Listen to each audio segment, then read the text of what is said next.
Hello, can you all hear me? Yes Yes, sir. sir. Okay. तो हम लोग देखो अभी जो कॉन्सेप्ट्स डिस्कस किए थे, ठीक है ना, उससे रिलेटेड हम लोग कुछ बेसिक क्वेश्चंस डिस्कस सर करेंगे पहले। हाँ बोलो। सर हम क्लास की लिंक हमको नहीं मिली है। अभी तो कैसे आ गए, लिंक नहीं मिली तो? अरे तो थर्ड क्लास नहीं हम देख पाए ना। थर्ड का लिंक नहीं मिला? नहीं। अच्छा रुको, हम देखेंगे फिर। हो सकता है गलती से नहीं गया हो, ठीक है ना, ऐसा हो सकता है। चलो थर्ड ऐसा कोई ज्यादा मतलब बेसिक कॉन्सेप्ट है, ऐसे देख लोगे, ठीक है, वो देखना जरूरी है, ठीक है। लेक्चर देख लोगे, ठीक है। उतना हालांकि जानते हो, बीएससी एमएससी के स्टूडेंट तो सभी जानते ही है उतना कॉन्सेप्ट, ठीक है। लॉज ऑफ थर्मोडायनेमिक्स वगैरह बताए थे, प्रोसेस बताए थे कि आइसोथर्मल क्या होता है, डिबेटिक क्या होता है, आइसोबारिक क्या होता है, आइसोकोरिक, यही सब प्रोसेस वगैरह बताए थे उसमें, ठीक है। और लॉज ऑफ थर्मोडायनेमिक्स तीनों लॉज बताए थे, first law, second law, third law, zeroth law, ठीक है ना। और रिवर्सिबल इरिवर्सिबल प्रोसेस वगैरह थोड़ा बताए थे, ठीक है ना। All right. तो ये सब तो हम आगे भी डिस्कस करेंगे, ठीक है ना, दीज थिंग्स। अभी मतलब जस्ट इंट्रोडक्शन अभी चल रहा है, थर्मोडायनेमिक्स का इंट्रोडक्शन है, डिटेल डिस्कशन तो अभी आएगा, ठीक है ना। तो देखो प्रॉब्लम्स हम लोग देखो डिस्कस कर रहे हैं थोड़ा, ठीक है ना। हम लोग ऐसे प्रॉब्लम डिस्कस करेंगे अभी जो सिस्टम डिपेंडेंट नहीं होता है। सिस्टम डिपेंडेंट कहने का मतलब है कि जो प्रिंसिपल पे डिपेंड करेगा, जैसे फर्स्ट लॉ का क्वेश्चन होगा, सेकंड लॉ का क्वेश्चन होगा, वर्क डन का क्वेश्चन होगा, ऐसे क्वेश्चंस हो सकते हैं। लेकिन जो है ना, एक होता है ना कि जैसे मान लो आइडियल गैस बोल दिया गया, डायटोमिक गैस, मोनोएटॉमिक गैस। तो प्रॉब्लम्स अभी हम लोग डिस्कस कर रहे हैं जो इंडिपेंडेंट ऑफ सिस्टम है, ठीक है, इंडिपेंडेंट ऑफ सिस्टम। इस तरह का क्वेश्चन हम लोग डिस्कस कर रहे हैं, ठीक है ना। All right. तो देखो हम शेयर कर रहे हैं एक दो क्वेश्चन, ठीक है ना, यहाँ पे। ये असाइनमेंट है, ठीक है ना, आप लोग का के सेक्शन में ये अपलोडेड है, ठीक है ना। तो देखिए इसमें कुछ क्वेश्चन ऐसे दिया हुआ है, जैसे ये देखो, ये जो है ना नेट का क्वेश्चन है 2012 का। इसमें लिखा है लेट डेल्टा डब्ल्यू बी, अभी जो हम लोग डिस्कस कर रहे थे ना उसी से रिलेटेड है, समझ लो। Let delta W be the work done in quasi static reversible process. Quasi static का मतलब हो गया स्लो प्रोसेस है, ठीक है ना। It is a slow process, ठीक है। क्वासी स्टैटिक का मतलब लगभग स्टैटिक जैसा है ये, ठीक है। रिवर्सिबल थर्मोडायनेमिक प्रोसेस, रिवर्सिबल भी बोल दिया है, ठीक है ना। So which of the following statement about delta W is correct, ठीक है। तो बोला जा रहा है delta W is perfect differential process is isothermal, delta W is perfect differential process is adiabatic, ठीक है। और delta W is always perfect differential, delta delta W can not be perfect differential, ठीक है ना। तो देखो ये दो इस चीजें यहाँ पे बोला गया है, कि डेल्टा डब्ल्यू जो है वो ऑलवेज परफेक्ट डिफरेंशियल होता है, can not be perfect differential, और ऑलवेज परफेक्ट।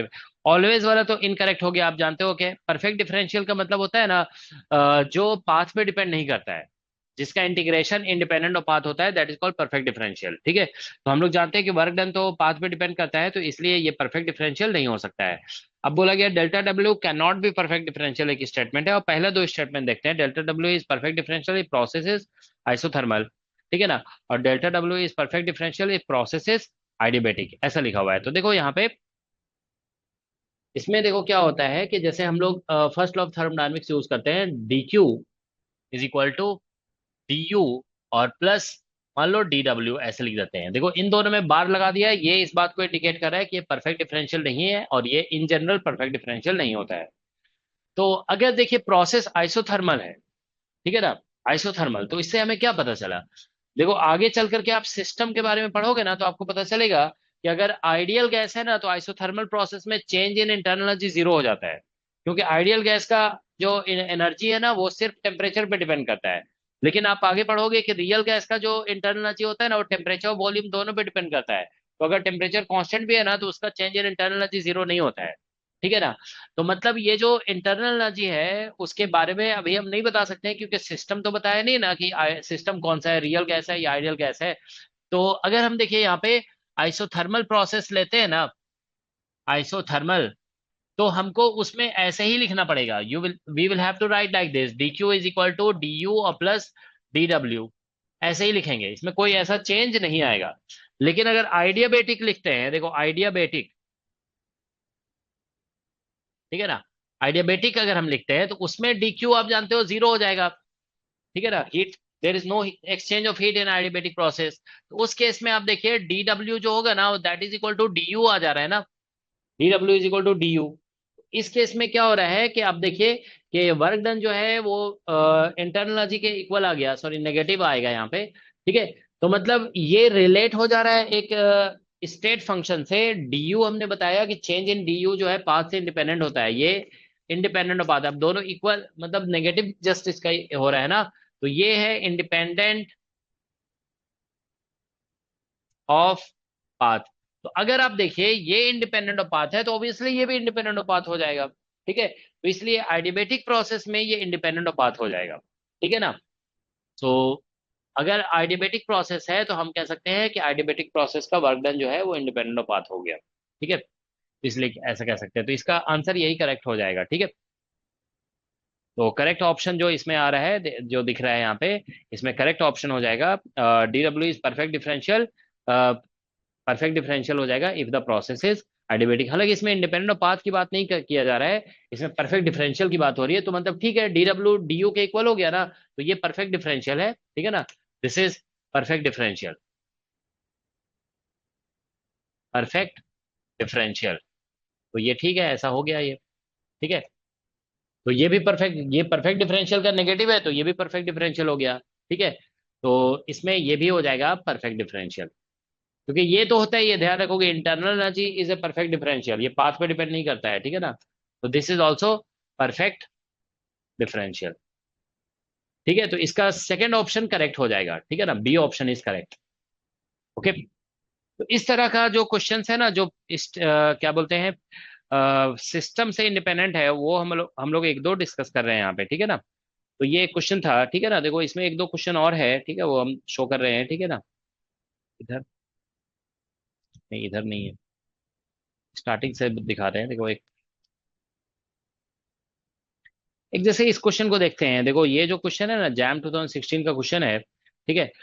आई थिंक ये क्या बोलते हैं सिस्टम के बारे में इसमें शायद नहीं बोला, अच्छा आइडियल गैस बोला है, लेकिन हमको लग रहा है ये सिस्टम से इंडिपेंडेंट, आइडियल गैस की प्रॉपर्टी की जरूरत नहीं पड़ेगी इसमें, ठीक है ना।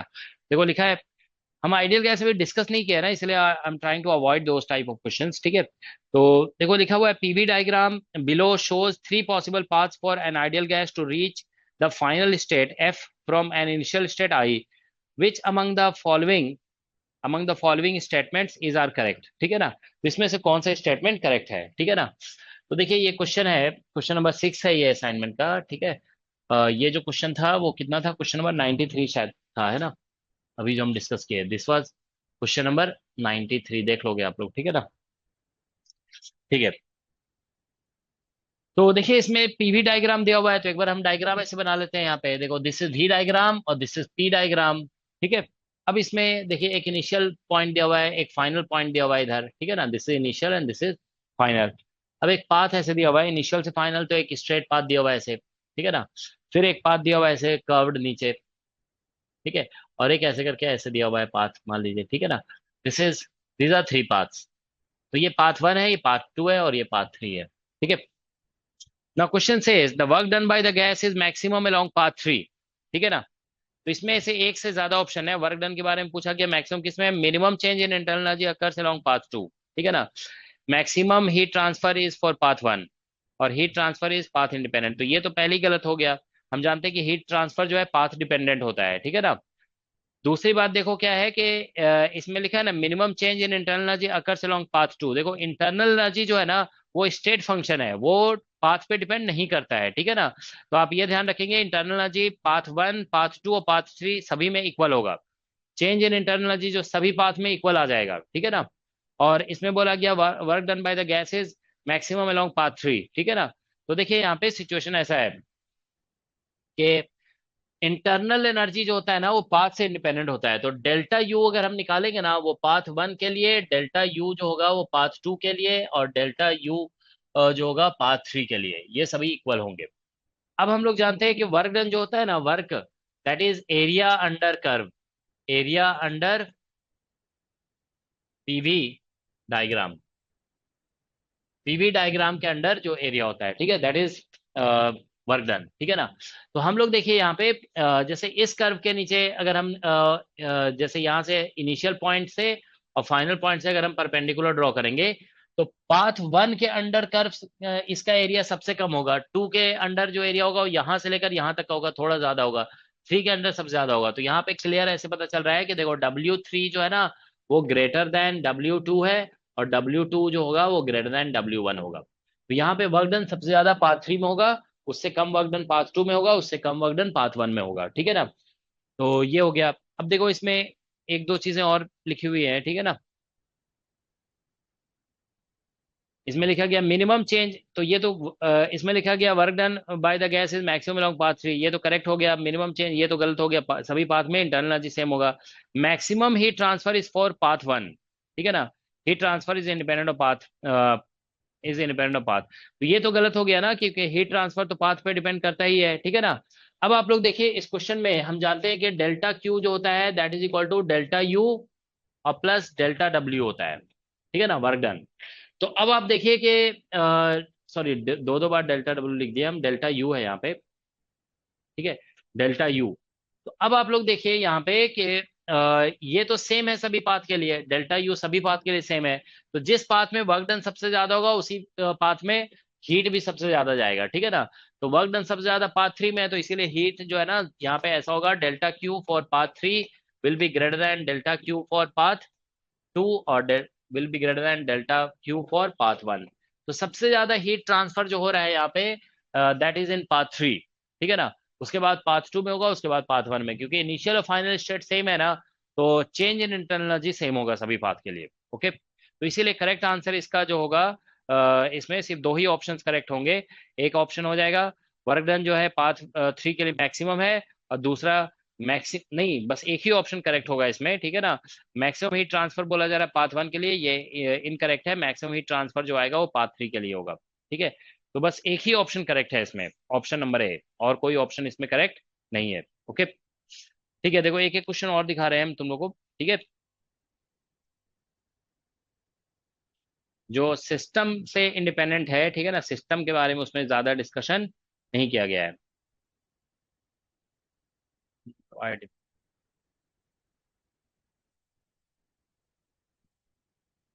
हाँ, ये क्वेश्चन हम लोग कर सकते हैं, ठीक है ना। देखो चलो, इस ये जो है ना, देखो क्या होता है, इसमें लिखा है ना ए गैस, सिस्टम नहीं बताया गया है कि कौन सा आइडियल गैस, जैसे ऐसा होता है ना, कभी कभी बोल दिया जाता है कि आइडियल गैस है, ठीक है ना।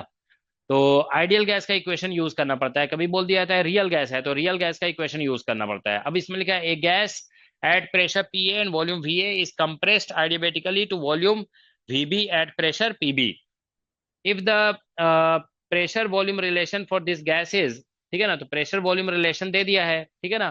तो ऐसा क्वेश्चन जब दिया जाता है ना, देखो pressure volume relation for this gas during the adiabatic compression is this, ये बता दिया है कि ये रिलेशन है, तो वर्क डन निकालना है। तो ये क्वेश्चन जानते हो, आपने बहुत कुछ नहीं भी पढ़ा है ना, मान लो एडियाबेटिक प्रोसेस वगैरह के बारे में नहीं भी डिटेल में जानते हो, तो भी ये क्वेश्चन आंसर हो जाएगा। और ऐसा क्वेश्चन जानते हो, आप देखोगे अभी नेट के एग्जाम में भी पूछा गया है, ठीक है ना।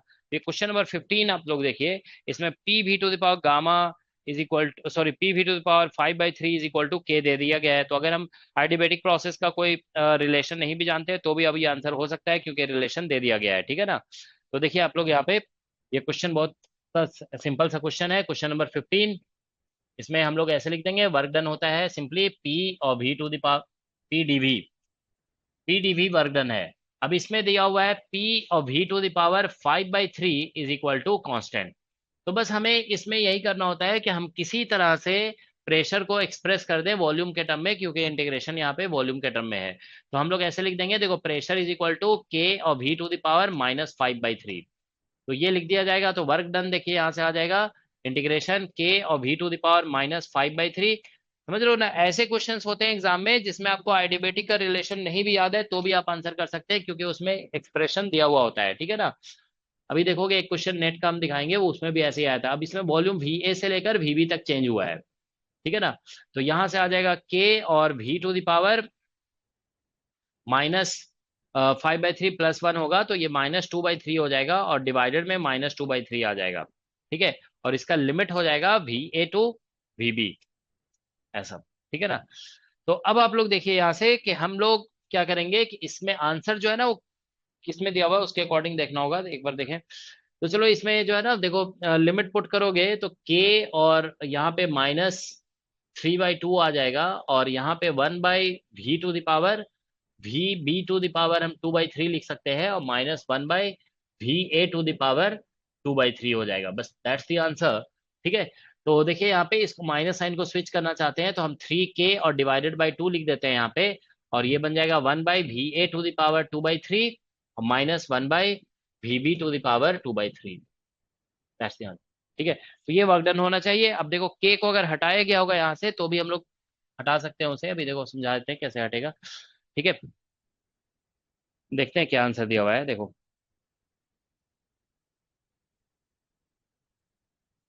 तो 3/2, देखो यहाँ पे 3k/2 ऐसे लिखा हुआ है, देखो 3k/2 वाला आंसर आएगा करेक्ट, तो 3k/2 इसमें लिखा हुआ है ना। अब देखिए ये वाला फैक्टर तो हमारा नहीं आया है, लेकिन we can get that, okay.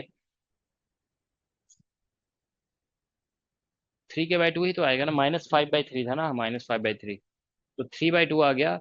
और ये फैक्टर हमें देखना है कि आएगा कि नहीं आएगा, क्योंकि अदर में तो और जो फैक्टर्स हैं वो तो आ नहीं रहे हैं, ठीक है ना। एक बार देखो मॉडिफाई करके इसको देखते हैं कैसे आएगा, ठीक है ना। So let us try to modify it. तो what I will do is, देखो यहाँ पे ये जो है ना, देखो 3k/2 तो हमें लिखना ही पड़ेगा। ऐसे एग्जाम में जानते हो कभी कभी ऐसा होता है कि जैसे 3k/2 हमारा फैक्टर आया, ये तो कहीं से कैंसिल हो नहीं सकता है, तो हम जानते हो एग्जाम में ऐसे डायरेक्ट इसको टिक कर देंगे 3k/2 वाले को, भले ही ये फैक्टर मैच नहीं कर रहा है, ठीक है ना। क्योंकि हमको ये समझ में आ जाना चाहिए कि ये फैक्टर मॉडिफाई किया जाएगा, ठीक है ना, इट कैन बी मॉडिफाइड। ठीक है, तो देखिए आई थिंक इसमें कुछ मिस्टेक तो नहीं है, चलो देखते हैं एक बार, ठीक है ना, हो सकता है आ जाएगा। आ जाएगा, आ जाएगा। डिनोमिनेटर और न्यूमरेटर में मतलब वो बी और बी भी मल्टीप्लाई हाँ करके हाँ, भी सही नहीं नहीं, है। वही वही है वही। तो लेकिन देखो इसमें के का फैक्टर भी तो आ रहा था ना, उसमें बात तो ये था ना। नहीं जानते हो, हमको ऐसा लग रहा था ना के अगर हट जाएगा ना तब तो आ जाएगा, के हट जाएगा तब तो आ जाएगा, लेकिन के रहते हुए हमको लग रहा है मुश्किल होगा। ये हमें ऐसा लग रहा है कि हो सकता है कि ऑप्शन में, क्योंकि इसका तरीका ये होता है, देखो हम जनरली मॉडिफाई करने का तरीका ये होता है कि हम लोग जो है ना ऐसे कर देते हैं, देखो ये जो है ना, तो तुम्हें अभी समझा देते हैं, ठीक है। देखो ये इसको जो ये जो के लिखा हुआ था ना, उस के को अंदर मल्टीप्लाई कर दिया जाता है, देखो रिलेशन को मॉडिफाई करने का तरीका यही होता है, के मल्टीप्लाई कर देंगे, और ये va, और यहाँ पे कितना आ गया 2/3, और -k, और ये हो गया vb और 2/3, ऐसा हो गया। अब के तो हम जानते हैं ऐसे लिखा हुआ है, देखो k = pv⁵ तो यहाँ पे ऐसे लिखना पड़ेगा, देखो 3/2 हो गया, और यहाँ पे pa और va⁵ और डिवाइडेड बाय va⁵ ऐसे लिखा जाता है, ठीक है ना, माइनस फिर ये वाले के की जगह लिखेंगे pb और vb⁵ ठीक है ना, और डिवाइड बाय vb⁵ 2/3। अब ये v कैंसिल करोगे ना तो वन, मतलब ऐसा हो जाएगा 2/3, 5/3 में से 2/3 माइनस होगा, 3/3 1 हो जाएगा। तो you are getting basically here 3/2, and here you are getting pa and va minus pb। नहीं, वो हमें समझ में आ गया था कि इसमें गलती है, ठीक है ना, vb। ये तरीका यही होता है, देखो इसको मतलब मॉडिफाई करने का, कि जो कांस्टेंट होता है ना उससे मल्टीप्लाई कर दिया जाता है, ठीक है ना, और उसके बाद फिर कांस्टेंट का वैल्यू यहाँ से पुट किया जाता है, ठीक है ना। ये जैसे कांस्टेंट दिया हुआ था, तो ए के साथ ए लगाकर पुट कर दिया जाता है, बी के साथ बी, क्योंकि कांस्टेंट है ना, चाहे हम ए लिखें या बी लिखें ये तो कांस्टेंट ही रहेगा। तो आंसर इसका ये आएगा, उसमें के गलती से लिखा हुआ है, ठीक है ना, वो के नहीं आएगा वहां पे, ठीक है। तो दिस के, वही हम देखो कह रहे थे ना कि गलत गलत लग रहा है, ठीक है ना, तो आंसर इसका सी आएगा, बट के वोंट बी देयर, ओके, वो बाय मिस्टेक है, क्योंकि हम के को रिटेन करेंगे ना तो कभी ऑब्टेन कर नहीं सकते। लेकिन देखो हम जैसा कि हम बताए थे ना कि एग्जाम में अगर आपको फैक्टर एक जगह मैच करता हुआ दिख गया, उसके बाद ज्यादा सोचा नहीं जाता है, बस इसको टिक कर दिया जाता है कि ये, इसमें तो ह्यूमन एरर भी हो सकता है ना, ठीक है, तो ये इसका आंसर हो जाएगा, ठीक है। अब देखो नेक्स्ट हम एक क्वेश्चन दिखा रहे हैं तुम लोग को।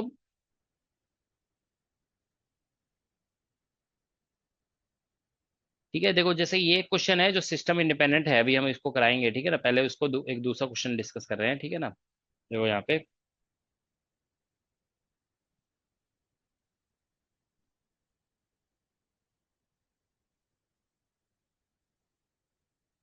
एक आसान क्वेश्चन था कहीं पे, तो अभी हमको दिख नहीं रहा है वो, जस्ट अ मिनट। एक क्वेश्चन था वर्क डन का जो नेट में पूछा गया था।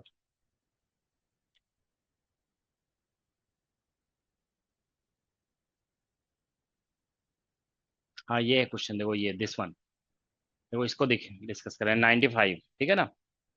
We are discussing this 95।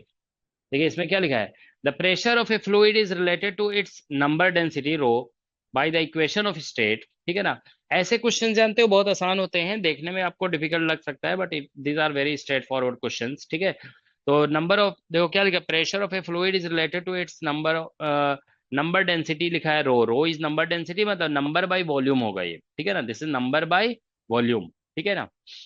अब बोला जा रहा है by the equation of state P equal to A rho plus B rho square where A and B are constant, if initial volume of the fluid is, ठीक है ना, initial volume we not दिया हुआ है, work done by the system when it is compressed so as to increase the number density from rho nought to two rho nought, ठीक है ना, number density को बढ़ाया जा रहा है रो नॉट से two rho nought, initial volume जो है ना इसका वी नॉट दिया हुआ है, ठीक है ना, ये है, आप ध्यान रखेंगे, ठीक है ना।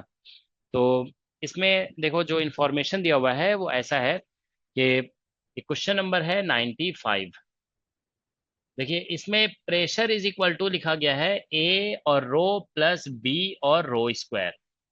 अब इसमें देखो रो जो है ना वो नंबर पर यूनिट वॉल्यूम है, ठीक है। स्टार्टिंग में देखिए रो नॉट ये लिखा गया है, रो नॉट है डेंसिटी, और नंबर तो एन रहेगा, वॉल्यूम को वी नॉट लिखा गया है, तो इसका मतलब एन की जगह पे हम लोग रो नॉट और वी नॉट लिख सकते हैं, ठीक है ना, एन की जगह पे, ठीक है ना। अनदर थिंग, तो रो की जगह ये पुट करेंगे, बाद में बोला जा रहा है कि रो जो है ना, रो को चेंज किया जा रहा है रो नॉट से टू रो नॉट, तो इस प्रोसेस में वर्क डन कितना करना होगा ये है, ठीक है ना। तो ऑब्वियसली है कि देखो रो अगर रो नॉट से टू रो नॉट में चेंज हुआ है ना, तो इसका मतलब है वॉल्यूम जो है ना, देखो रो तो हम ऐसे डिफाइन कर रहे हैं ना, नंबर तो चेंज होगा नहीं, तो वॉल्यूम पहले वी नॉट था, बाद में अगर हम वी नॉट बाई टू कर देंगे ना तो टू वाला फैक्टर ऊपर चला जाएगा तो ये डबल हो जाएगा, तो इसका मतलब वॉल्यूम चेंज हो रहा है वी नॉट से वी नॉट बाई टू में, तो इसमें वर्क डन निकालना है, ठीक है ना।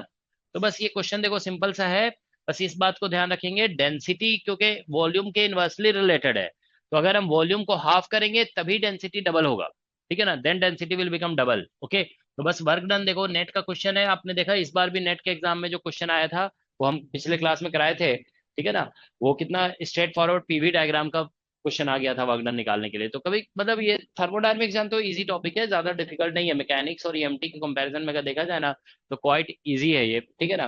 पर थोड़ा सा फोकस करना होगा और थोड़ा शॉर्ट भी है, मतलब जल्दी कवर हो जाता है ये, ठीक है। तो देखो यहाँ से वर्क डन जो है ना, work done is equal to हम लोग जानते हैं कि पी डीवी होता है, और पी को हम लोग ऐसे पुट कर देंगे, ये टर्म ए रो और प्लस बी रो स्क्वायर ऐसे लिख दिया जाएगा, और डीवी, अब हम रो को एक्सप्रेस कर देंगे उस तरीके से एन बाई वी, तो देखो यहां से आ जाएगा ए और एन बाई वी और plus B N square by V square हो जाएगा दिस, ठीक है ना, और यहाँ पे डीवी, अब वॉल्यूम को लिख देंगे वी नॉट से ये जा रहा है वी नॉट बाई टू में, वी नॉट बाई टू, तो इसलिए देखिए यहाँ से ए एन बाहर हो गया और ये बन जाएगा एल एन, ठीक है ना, ये डीवी बाई भी एल एन में कन्वर्ट हो जाएगा, ठीक है। So this will become L N one by two आ जाएगा यहाँ पे, आएगा ना, ये एल एन वी नॉट और divided by L N V naught आ जाएगा, ठीक है ना। तो एल एन टू आ जाएगा यहाँ पे, प्लस इसको इंटीग्रेट करोगे ना तो देखो बी एन स्क्वायर आ गया, और फिर यहाँ पे वन बाई वी बच जाएगा, वन बाई वी, और इसका लिमिट होगा वी नॉट बाई टू से वी नॉट, ठीक है। तो बस देखिए आंसर आ जाएगा, फिर हो सकता है हमें कुछ मॉडिफिकेशन करना पड़ेगा तो वो कर देंगे मॉडिफिकेशन, ए एन और एल एन टू लिख दो, इसको माइनस कर दो यहाँ पे, ठीक है ना, माइनस, क्योंकि L N one by two, L N one zero हो जाएगा, एल एन टू की जगह बच जाएगा बस, ठीक है ना, माइनस, यहाँ पे आप देखिए वन बाई वी नॉट और एक आ जाएगा टू बाई वी नॉट, तो इसको सब्ट्रैक्ट करोगे ना तो प्लस में आ जाएगा बी एन और divide by V naught, this what you will get, one by V naught minus two by V naught आ जाएगा ना, V naught by two put करोगे तो two by V naught, subtract कर दोगे minus one by V naught आएगा, minus minus plus हो जाएगा, तो ये वर्क डन इसका निकल गया। अब आंसर के अकॉर्डिंग देखो, आंसर में तो एन तो ऑब्वियसली नहीं है, तो हम एन की जगह ये टर्म पुट कर देते हैं, ठीक है ना, रो नॉट वी नॉट, तो ये वर्क डन जो निकल रहा है ना, देखो माइनस ए और रो नॉट वी नॉट आ जाएगा वापस यहाँ पे, सर एन और स्क्वायर होगा। कौन सा, अच्छा यहाँ पे एन स्क्वायर है ना, हाँ ठीक है, ठीक है, यहाँ पे एन स्क्वायर था, ये एन स्क्वायर है, ठीक है। अब हम लोग यहाँ पे देखो ये आ गया, और यहाँ पे हम लोग क्या बोलते हैं बी, एन की जगह पे फिर से ये पुट कर देंगे रो नॉट वी नॉट, तो रो नॉट स्क्वायर आ जाएगा, वी नॉट एक कैंसिल हो जाएगा, तो यहाँ पे प्लस आ गया, प्लस प्लस ही तो आया था ना यहाँ पे, हाँ, बी और रो नॉट का स्क्वायर आ जाएगा और एक बी नॉट बच जाएगा। तो देखो जरा इतना आंसर होना चाहिए, ठीक है ना, क्योंकि अब वो सभी पैरामीटर वापस आ गए हैं इसमें जो क्वेश्चन में दिया हुआ था, ठीक है ना, तो ऐसा आंसर होना चाहिए कुछ, ठीक है। देखो इसमें से रो नॉट वी नॉट हम कॉमन ले लेंगे तो ए एल एन टू, अच्छा अब तो देखो एल एन टू तो एक ही ऑप्शन में है ना, तो ये तो डायरेक्ट आ जाएगा ये आंसर, ठीक है ना, हम बहुत ज्यादा मैच नहीं भी कराते ना, तो देखो हमको ये पता चल गया था स्टार्टिंग में एल एन टू है आ रहा है, तो एल एन टू वाला तो एक ही ऑप्शन है, तो अब कुछ लिखने की जरूरत ही नहीं है, तो ये आंसर आ जाएगा इसका, तो मैच भी कर रहा है ना। हम लोग यहाँ से rho naught V naught common ले लेंगे तो ए एल एन टू आ जाएगा plus B into rho naught आ जाएगा, ठीक है ना, तो दैट इज, तो देख सकते हो कितने स्ट्रेट फॉरवर्ड क्वेश्चन हैं ये सभी, है ना, these are very straightforward questions, ठीक है, ठीक है। तो ये सब जो है ना देखो क्या बोलते हैं अगर आइडियबेटिक प्रोसेस वगैरह का क्वेश्चन होगा ना, तो फिर वो फिर हम लोग क्या बोलते हैं ये बोल रहे हैं सिस्टम बेस्ड क्वेश्चन होगा, वो अलग से हम लोग डिस्कस करेंगे। हालांकि ये क्वेश्चन जो है ना लग नहीं रहा है सिस्टम बेस्ड, ठीक है ना, देखो जरा ये question it is not looking system based, ठीक है ना, ये लग रहा है सिस्टम से इंडिपेंडेंट है। तो क्या लिखा हुआ है 96, when a gas expands adiabatically from volume V1 to V2 by quasi static reversible process, it cools from temperature T1 to T2 if now the same process is carried out adiabatically in the and irreversibly, ठीक है ना, and T2 is the temperature of the gas uh, when it has uh, equilibrated, then क्या लिखा है, when a gas expands adiabatically from volume V1 to V2 by quasi-static reversible process, it cools from temperature T1 to T2, ठीक है। If now the system is क्या लिखा नहीं, if now the same process is carried out adiabatically and irreversibly, and T2 primed is the temperature of the gas when it has equilibrated, then, ठीक है। तो देखिए इसमें बेसिकली सिचुएशन ऐसा है, अरे ये क्या हुआ, दिख रहा है ना सभी को, ठीक है। देखो इसमें ऐसा बोला गया है कि एक प्रोसेस है, ठीक है ना, वो मतलब ऐसा देखो ये हम लोग शो कर रहे हैं, मतलब कोई इनिशियल स्टेट है और ये फाइनल स्टेट है, ठीक है ना,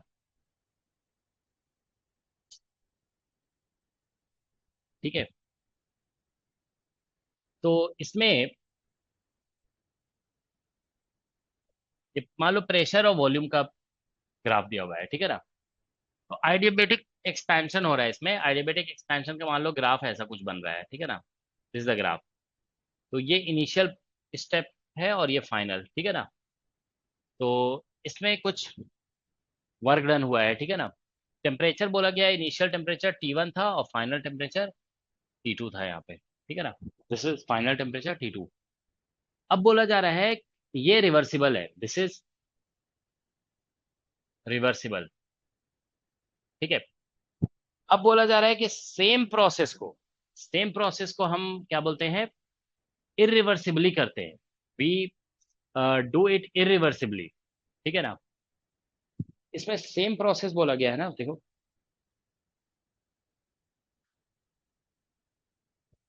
क्या लिखा, when a gas expands adiabatically from V1 to V2 by quasi static reversible process, it cools from temperature T1 to T2 if now the same process को कराया जा रहा है, if now the same process carried out adiabatically and irreversibly, लेकिन irreversible है ये, and T2 primed is the temperature of gas when it has equilibrated, ठीक है ना, तो जब वो इक्विलिब्रेटेड देन, तो बताना है कि इसमें क्या होगा, थोड़ा सा क्वेश्चन क्लियर नहीं है। देखो एक तो ठीक है ये आइडियाबेटिक प्रोसेस दिया हुआ है, मतलब दिस इज आइडियाबेटिक और रिवर्सिबल प्रोसेस है, ठीक है। अब बोला जा रहा है कि सेम प्रोसेस को किया जा रहा है, सेम प्रोसेस, लेकिन उसको इरिवर्सिबल वे में किया जा रहा है, ठीक है ना, तो देखो क्या होगा कि अगर मान लो हम सेम प्रोसेस करते हैं इरिवर्सिबल वे में, प्रेशर वॉल्यूम। इरिवर्सिबल का जानते हो क्या होता है कि वो हम इक्वेशन वगैरह डिफाइन नहीं कर सकते ना, तो we can not define the path. Okay, path क्या है, ठीक है। मतलब इरिवर्सिबल प्रोसेस के लिए आप पाथ वगैरह नहीं बना सकते हो, ठीक है ना। लेकिन इसमें बोला गया सेम प्रोसेस किया जा रहा है इरिवर्सिबली। मतलब मान लेते हैं कि एडियाबेटिक प्रोसेस है और रिवर्सिबल किया गया है, ठीक है ना। अब बोला जा रहा है, मतलब इरिवर्सिबली कहने का मतलब हम इसको जो है ना, देखो ऐसे समझ लेते हैं कि इनिशियल प्रेशर जो था ना, मान लो P1 था और वॉल्यूम जो था V1 था। अब सेम प्रोसेस को रिपीट, क्योंकि क्वेश्चन टेम्परेचर से रिलेटेड है ना, तो हम ऐसे समझ लेंगे कि मान लो प्रेशर अब P2 है और वॉल्यूम जो है ना V2 है, ठीक है। तो देखो जैसे रिवर्सिबल प्रोसेस होता है ना, तो रिवर्सिबल प्रोसेस के लिए इक्वेशन अप्लाई होता है, ध्यान रखोगे। रिवर्सिबल प्रोसेस में, रिवर्सिबल प्रोसेस, देखो in in a reversible process an equation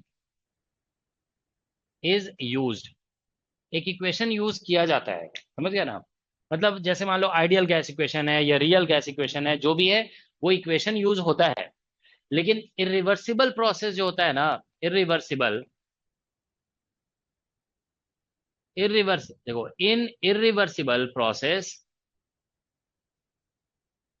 equation is not used, not used, ठीक है ना। कोई वेल डिफाइंड पाथ नहीं होता है इसका रिवर्सिबल प्रोसेस के लिए। ये चीज ध्यान रखोगे, रिवर्सिबल प्रोसेस में इक्वेशन इज नॉट यूज्ड, ठीक है ना। तो इक्वेशन यूज नहीं होता है, तो देखो क्या होता है कि जैसे मान लो कोई इक्वेशन है, ऐसा होता है ना कि इक्वेशन में जब आप प्रेशर और वॉल्यूम को पुट कर दोगे ना, तो टेम्परेचर अपने आप फिक्स हो जाता है ना। जैसे मान लो आइडियल गैस इक्वेशन है, मान लो, ठीक है ना, तो हम ऐसे लिखते हैं PV is equal to nRT। तो अगर हम देखो प्रेशर P1 और V1 पुट करेंगे तो हमें समझ में आ जाएगा कि उसके कोरिस्पॉन्डिंग इनिशियल टेम्परेचर कितना था।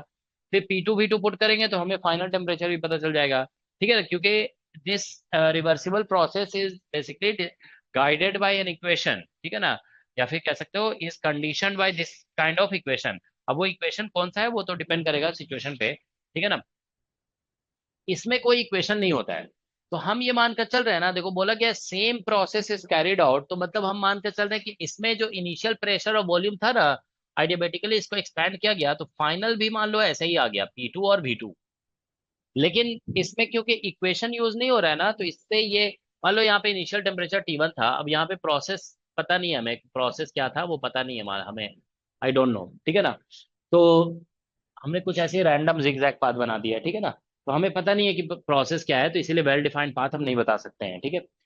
अब देखिए क्या है कि it is not guided by any equation, तो ऑल दो इसका और इसका प्रेशर और वॉल्यूम हो सकता है कि सेम हो जाए, लेकिन टेम्परेचर गारंटीड नहीं है, क्योंकि it is conditioned by an equation, it is not conditioned by any equation. Okay, तो ये चीज जो है ना, मतलब डिफरेंट भी हो सकता है, ठीक है ना, दिस कैन बी डिफरेंट, ठीक है। तो एक्चुअली देखो क्या होगा कि अगर हम लोग इस तरह से थिंक करें, मतलब यहाँ पे हमें फाइनल अब बोला जा रहा है कि देखो हाँ फाइनल ये स्टेट पहुंच गया है, अब इसको छोड़ दिया गया, ठीक है। तो हमें बताना है कि क्या बोलते हैं, अब इसका फाइनल टेम्परेचर, मतलब इस स्टेट में ला करके मान लो सिस्टम को छोड़ दिया गया। अब सिस्टम जो है ना, क्या बोलते हैं, ये फाइनल स्टेट, फाइनल टेम्परेचर जो होगा सिस्टम का वो क्या होगा, ठीक है। तो जानते हो देखो इसको आप ऐसे समझ सकते हो कि जनरली क्या होता है कि रिवर्सिबल, ये जो होता है ना, इसमें तो हीट सप्लाई नहीं किया गया है, इसमें delta Q is equal to zero है। इसमें भी सेम प्रोसेस बोला गया है ना, तो डेल्टा क्यू हम इसमें भी मान रहे हैं कि जीरो है, डेल्टा क्यू इज जीरो, ठीक है। लेकिन प्रोसेस इरिवर्सिबल होने का जानते हो रीजन ये होता है ना कि इसमें कुछ हीट वगैरह डेवलप हो सकता है, ठीक है ना। मतलब प्रोसेस जब किया गया है ना, तो मतलब कोई फ्रिक्शन होगा, फ्रिक्शन वगैरह से कुछ हीट वगैरह डेवलप हो सकता है।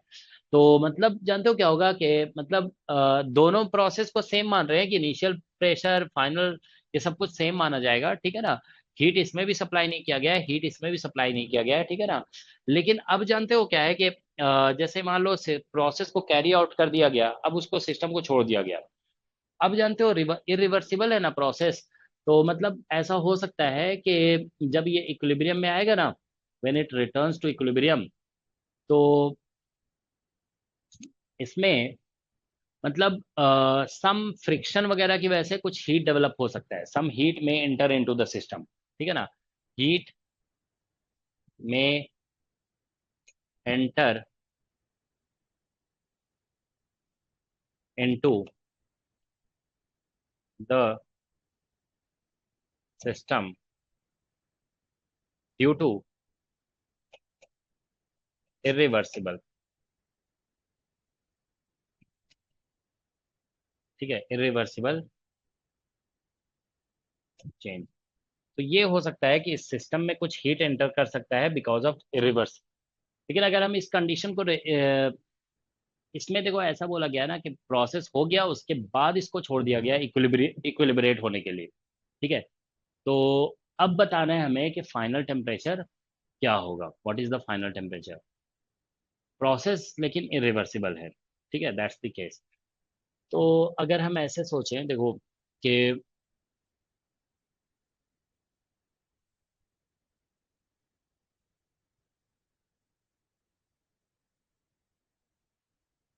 मतलब यही हम कह सकते हैं, जानते हो, हीट में इंटर इनटू द सिस्टम, ठीक है ना, बिकॉज ऑफ इरिवर्सिबल चेंजेस, ठीक है, कुछ ऐसा हो सकता है, ठीक है ना, हीट में एंटर इनटू द सिस्टम। तो अगर हीट एंटर कर जाएगा सिस्टम में तो बेसिकली क्या है कि टेम्परेचर बढ़ सकता है, टेम्परेचर में इंक्रीज, ठीक है। तो ये हो सकता है कि टेम्परेचर में इंक्रीज, ठीक है। इसमें ऑप्शन क्या क्या देखो, देखें जरा एक बार।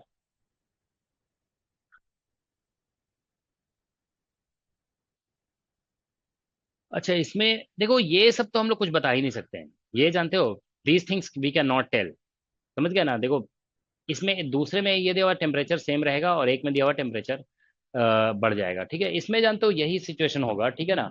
देखो इसमें तो आप समझ रहे हो ना, क्या बोलते हैं हम लोग क्योंकि इक्वेशन जो है ना, इक्वेशन, ठीक है, इसमें एग्जिस्ट करता ही नहीं है, तो हम कोई रिलेशन टेम्परेचर का डेवलप नहीं कर सकते हैं, वी कैन नॉट डेवलप। हमने बताया ना, in irreversible process equation is not use, कोई इक्वेशन यूज नहीं होता है। तो हम कोई फॉर्मूला, जैसे यहाँ पे है ना बोला जा रहा है ना T2 प्राइम, वो हम फॉर्मूला नहीं बता सकते हैं कि क्या होगा, ठीक है। तो इसमें ये हो सकता है कि हीट में एंटर इनटू द सिस्टम, ठीक है ना। तो फिर फाइनल जो है ना मतलब ऐसा हो सकता है कि फाइनल टेम्परेचर में बी ग्रेटर देन इनिशियल, मतलब जैसे इसमें T2 टेम्परेचर अटेन हो रहा था ना, इसमें टेम्परेचर ग्रेटर हो सकता है, ठीक है ना। दैट इज क्वाइट पॉसिबल, ठीक है ना, अगर हीट एंटर किया सिस्टम में तो, ठीक है ना। तो दैट इज पॉसिबिलिटी, ठीक है। तो इसका आंसर आई थिंक यही होगा, T2 prime is greater than. इसमें आंसर देखो जरा क्या दिया हुआ है,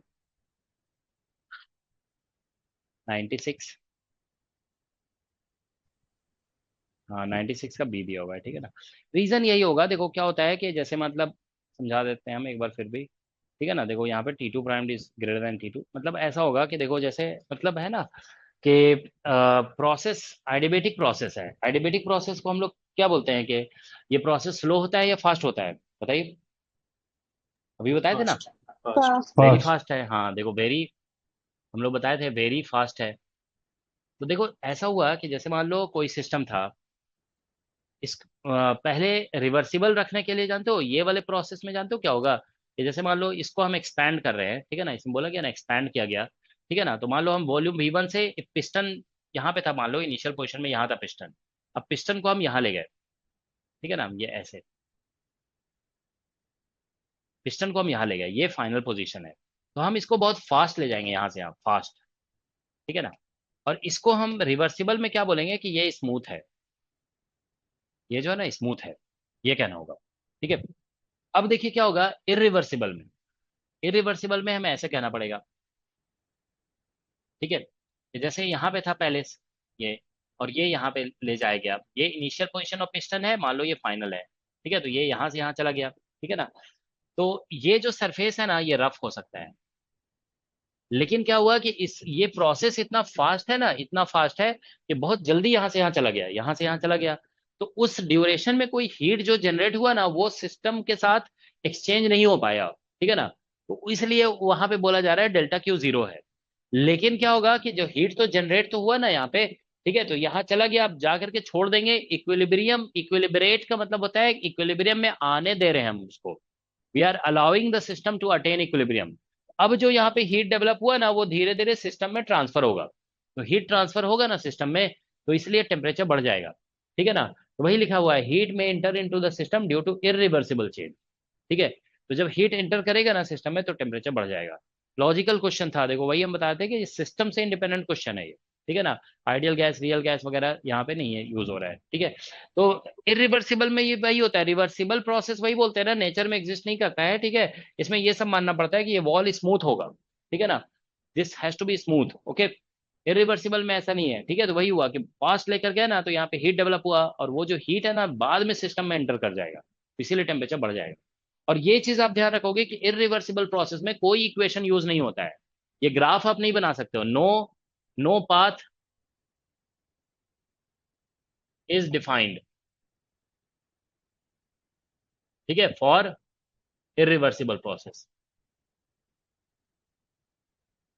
इरिवर्सिबल प्रोसेस। तो इरिवर्सिबल प्रोसेस के लिए पाथ डिफाइन नहीं होता है, ठीक है। तो जब पाथ डिफाइन नहीं होगा ना, तो आप रिलेशन स्टैब्लिश नहीं कर सकते हो, ठीक है ना, दो डिफरेंट वेरिएबल्स के बीच में। तो इसमें जैसे रिलेशन स्टैब्लिश क्या होता है ना, ये तो डायरेक्ट समझ में आ जाना चाहिए कि आप ये इस तरह का रिलेशन स्टैब्लिश हो ही नहीं सकता है यहाँ पे, ठीक है ना। तो ये, ठीक है। तो ये एक क्वेश्चन था जो मतलब पाथ से मतलब सिस्टम इंडिपेंडेंट था। एक क्वेश्चन और देखो हम डिस्कस कर रहे हैं सर यहाँ पे। हाँ बोलो। सर इसको डायरेक्ट आंसर कर सकते थे ना कि रिवर्सिबल एडियाबैटिक एक्सपेंशन में कूलिंग ही होता है हमेशा, और इसमें इरिवर्सिबल है तो मतलब एक्सपेंशन हो रहा है तो उसमें हीट तो जनरेट होगा ही, इरिवर्सिबल है हाँ तो। तो वही बात हुआ ना, बात तो वही बोले, वही तो बोले कि हीट एंटर कर गया ना,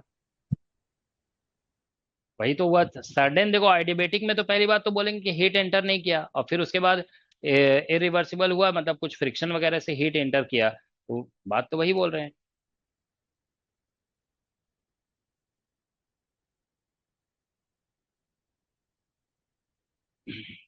कूलिंग तो इसमें भी पहले होगा ना, कूलिंग इसमें भी होगा, टेम्परेचर इसमें भी डिक्रीज करेगा, ठीक है ना, लेकिन बाद में फिर टेम्परेचर थोड़ा सा बढ़ जाएगा, ठीक है ना, ये होगा, ठीक है। एक क्वेश्चन देखो, मुझे ये लग रहा है कि ये इंडिपेंडेंट ऑफ सिस्टम है, इट कैन बी डन, ठीक है ना, सिस्टम से इंडिपेंडेंट लग रहा है ये क्वेश्चन, ठीक है। देखो इसको देखते हैं, देखो क्वेश्चन नंबर 48, मतलब इसमें अभी गैस किसी सिस्टम की प्रॉपर्टी को यूज नहीं करना है हमें, ठीक है ना। हम लोग ये सब यूज नहीं कर रहे हैं कि आइडियल गैस के लिए इंटरनल एनर्जी क्या होता है, ये okay, we are not using those things, okay. हम ऐसे क्वेश्चंस कर रहे हैं जिसमें हमें किसी फॉर्मूले की जरूरत नहीं होगी, ठीक है ना। जो क्वेश्चन में इंफॉर्मेशन होगा ना, बस उसी से क्वेश्चन सॉल्व कर रहे हैं, ठीक है ना, अभी हम लोग, ठीक है। तो देखो इसमें क्या लिखा हुआ है, thermodynamic system is taken from initial state I to with internal energy U I equal to 100 joule to the final state F along two different paths I A F and I B F, ठीक है, as schematically shown in the figure. The work done by the system along paths AF, I, AF and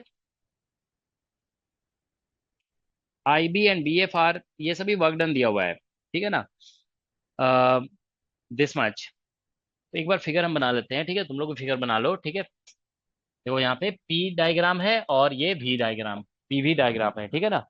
अब इसमें path दिया हुआ है ऐसे करके, देखो ये पॉइंट इनिशियल ऐसे करके आई दिया हुआ है, फिर यहाँ से ऐसे गया ए, फिर इधर गया एफ, और ये हो गया एफ, ठीक है। और फिर ये ऐसे करके इधर से ऐसे कुछ पाथ बना हुआ है, ठीक है ना, ऐसे, ठीक है। तो ये वाला पाथ को बी बोला गया है, और वो, ठीक है। अब इसमें देखो सभी कुछ जो इन्फॉर्मेशन दिया हुआ है ना, वो हम लिख देते हैं यहाँ पे। इस इनिशियल यू आई जो दिया हुआ है वो 100 जूल दिया हुआ है, ठीक है ना, और फाइनल भी दिया हुआ है ना शायद, नहीं फाइनल नहीं दिया हुआ है। इसमें वर्क डन एक दिया हुआ है पाथ ए एफ के लिए, work done for path A F 200 है, 200 जूल। और फिर एक वर्क डन दिया हुआ है path I B, I B,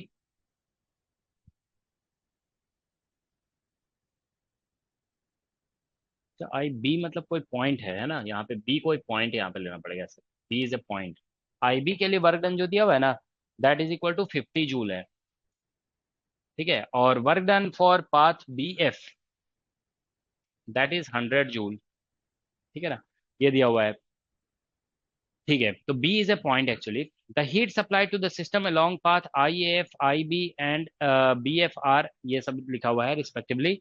if internal energy of the system in the B, in the state B is U B, U B दिया हुआ है इसमें, U B is equal to, this is equal to 200 joule, ठीक है। And Q में Q दिया हुआ है आई ए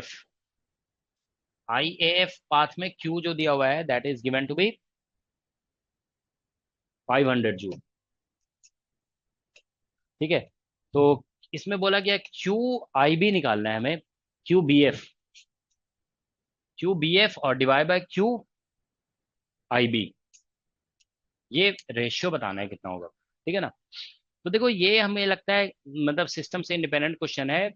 हम लोग ये फर्स्ट ऑफ देखो जब भी इंटरनल एनर्जी, वर्क डन और हीट, ये तीनों से रिलेटेड तो आप जानते हो फर्स्ट लॉ ऑफ थर्मोडायनेमिक्स है, तो ये फर्स्ट लॉ ऑफ थर्मोडायनेमिक्स का डायरेक्ट क्वेश्चन है। ठीक है ना, we should be able to solve it. बस इसमें एक कॉन्सेप्ट यूज होगा कि इंटरनल एनर्जी जो है ना वो स्टेट फंक्शन है, वो पाथ पे डिपेंड नहीं करता है।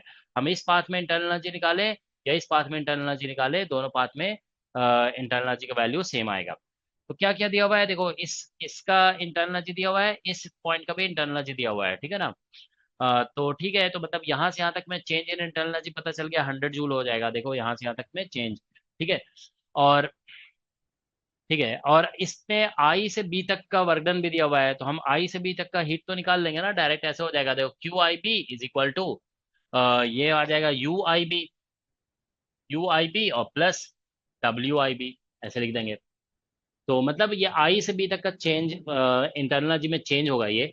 तो क्यू आई बी ये जो है ना देखो हम आई से बी तक गए तो चेंज कितना होगा, तो मतलब ये हो जाएगा बेसिकली ऐसे U B minus U I. ठीक है, और this is work done in path I B. तो ये तो U B minus U I करोगे तो 100 आ जाएगा ये। ठीक है ना, plus work done in I B path I B path में वर्क डन देखो 50 दिया हुआ है। ठीक है ना, तो ये तो क्यू आई बी तो निकल ही गया हमारा। ठीक है ना, that is equal to 150 joule आ गया। ठीक है, अब देखिए दिस इज 150 जूल। ठीक है, अब हम लोग यहाँ पे देखो नेक्स्ट डिस्कस कर रहे हैं। ठीक है ना, क्यू हमें क्या निकालना है, बी एफ, एक बी एफ निकालना है ये यहाँ से यहाँ तक का। ठीक है ना, तो this we have to calculate. तो इसमें देखो एक work done in path B F दिया हुआ है। ठीक है ना, और क्यू आई एफ यहाँ से यहाँ तक का पूरा ये दिया हुआ है। ठीक है ना, और साथ में क्या दिया हुआ है, डब्ल्यू आई ए, और क्या किया दिया डब्ल्यू ए एफ, इसका ये दिया हुआ है, और साथ में अ, इस पाथ का वर्क डन दिया हुआ है। ठीक है ना, this work done is given. ठीक है ना। ठीक है, and what else is given, Q, इस क्यू आई एफ इस पूरे पाथ का हीट दिया हुआ है। ठीक है ना, ऑल राइट, तो उसको निकल ही जाएगा। ठीक है ना, और बी एफ ये वर्क डन दिया हुआ है, बी से एफ तक का वर्क डन, तो हमको यहाँ पे वही heat in path B F निकालना है ना। तो ठीक है, आई बी, आई से बी तक का वर्क डन ये तो हम लोग यूज भी कर लिए। ए एफ ये वर्क डन दिया हुआ है। ठीक है ना, ये वर्क डन नहीं दिया हुआ है।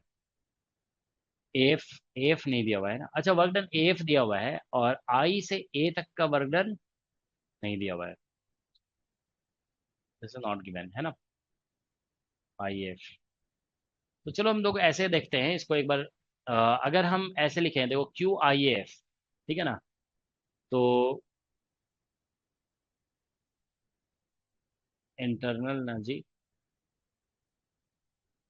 कुछ मैनिपुलेशन ही करना पड़ेगा तो ये बी एफ निकल आएगा। ठीक है ना, सम मैनिपुलेशन इज रिक्वायर्ड। ठीक है, हमको इसका इंटरनल, इस पॉइंट का इंटरनल एनर्जी दिया हुआ है। ठीक है ना, तो अगर हम ऐसे कर दें यहाँ पे, इस पूरे पाथ का तो वर्क डन पता नहीं है, डब्ल्यू बी एफ,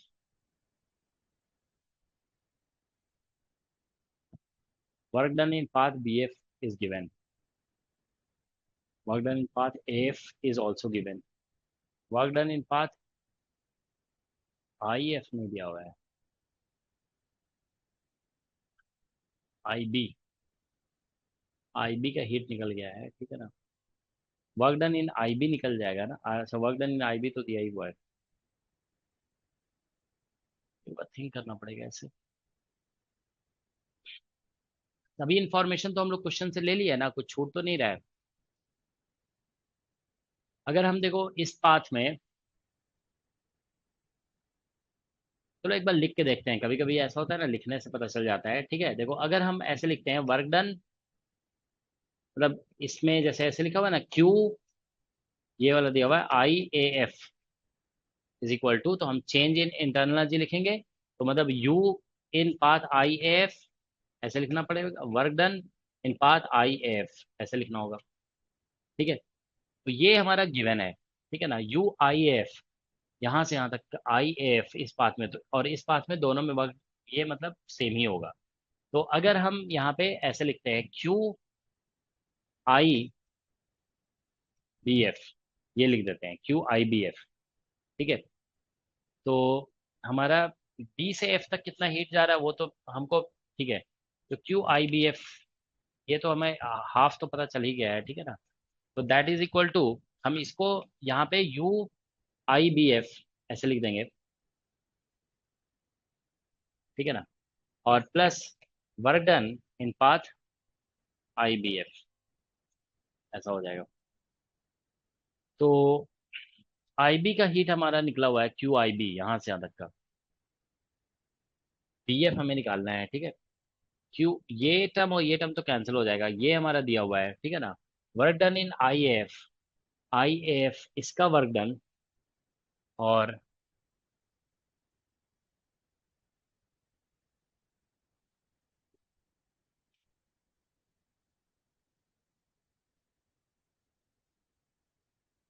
या तो इसको जान तो एक चीज चलो ठीक है बन जाएगा। अब देखो यहाँ पे ऐसा करो, इक्वेशन 1 कर देते हैं, इसको इक्वेशन 2 कर देते हैं।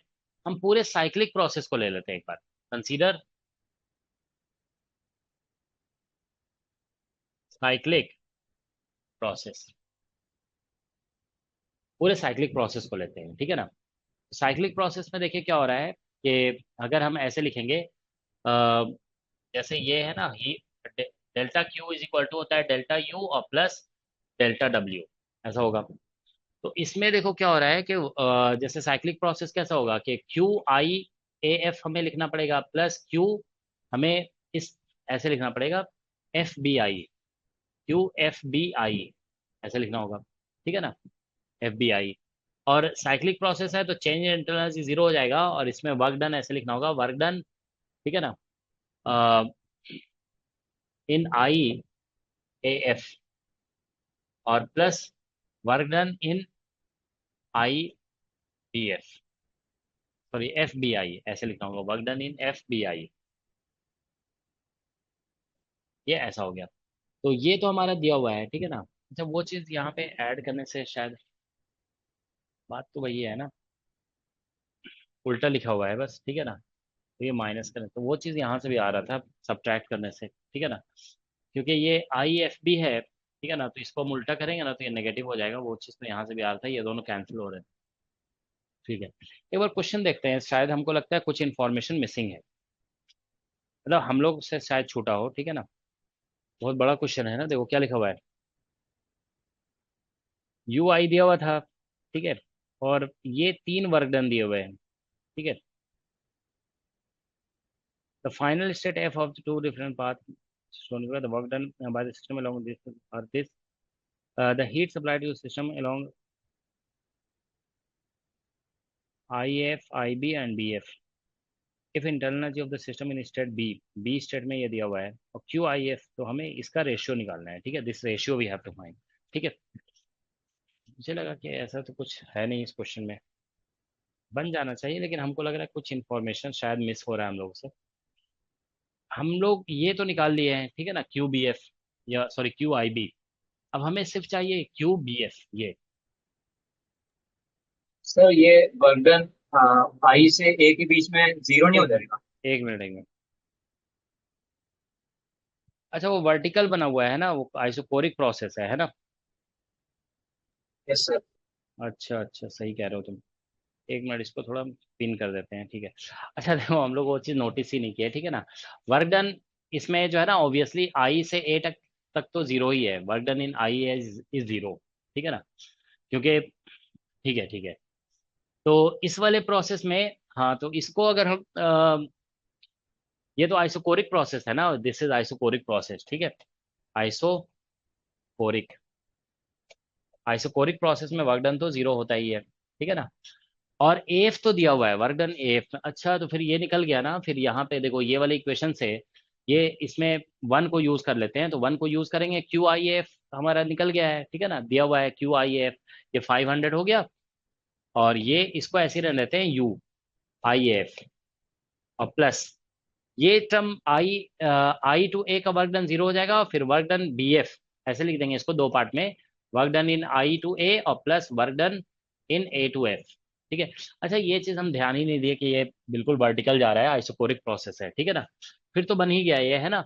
तो ए टू एफ का वर्क डन दिया हुआ है, ठीक है ना, this work done is given to be, यहाँ पे देखो ए टू एफ का 200 दिया हुआ है, ठीक है ना, दिस इज 200। तो यहाँ से फिर यू आई एफ जो आएगा दैट इज इक्वल टू 300 हो जाएगा, ठीक है ना, दैट इज 300। तो अब आप देखिए यहाँ से कि ये 300 निकल गया, तो इसका मतलब देखो हम आई ए एफ पाथ में देखें या आई बी एफ पाथ में देखें, दोनों में इंटरनल एनर्जी चेंज हो ना, ये इंडिपेंडेंट ऑफ पाथ होता है। तो इसलिए हम कह सकते हैं देयर फॉर यू आई, ठीक है ना, आई बी एफ, आई एफ से निकल गया, तो आई बी एफ जो यू होगा ना वो भी 300 ही होगा, 300। तो अब इसमें देखो इसको ऐसे लिख देंगे यू आई बी और प्लस यू बी एफ, ऐसा हो गया, दैट इज इक्वल टू 300। तो आई से बी तक जाने में तो हम लोगों ने यू आई बी निकाल रखे थे, आई देखो, अच्छा इसका दिया हुआ था ना, ये इसका एनर्जी दिया हुआ है 100 और इसका 200 दिया हुआ है। तो आई से बी तक जाएंगे तो चेंज जो इंटरनल एनर्जी हो रहा है ना, ये 100 का हो रहा है। आई बी का मतलब energy of B minus energy of I करेंगे, आई से बी तक का चेंज है ये। तो यू बी एफ ये निकल रहा है, B F that is equal to 300। तो यहाँ से ये निकल गया, देखो यू बी एफ जो आ रहा है ना बी से एफ तक जाने में, ये 200 आ गया, दिस इज 200।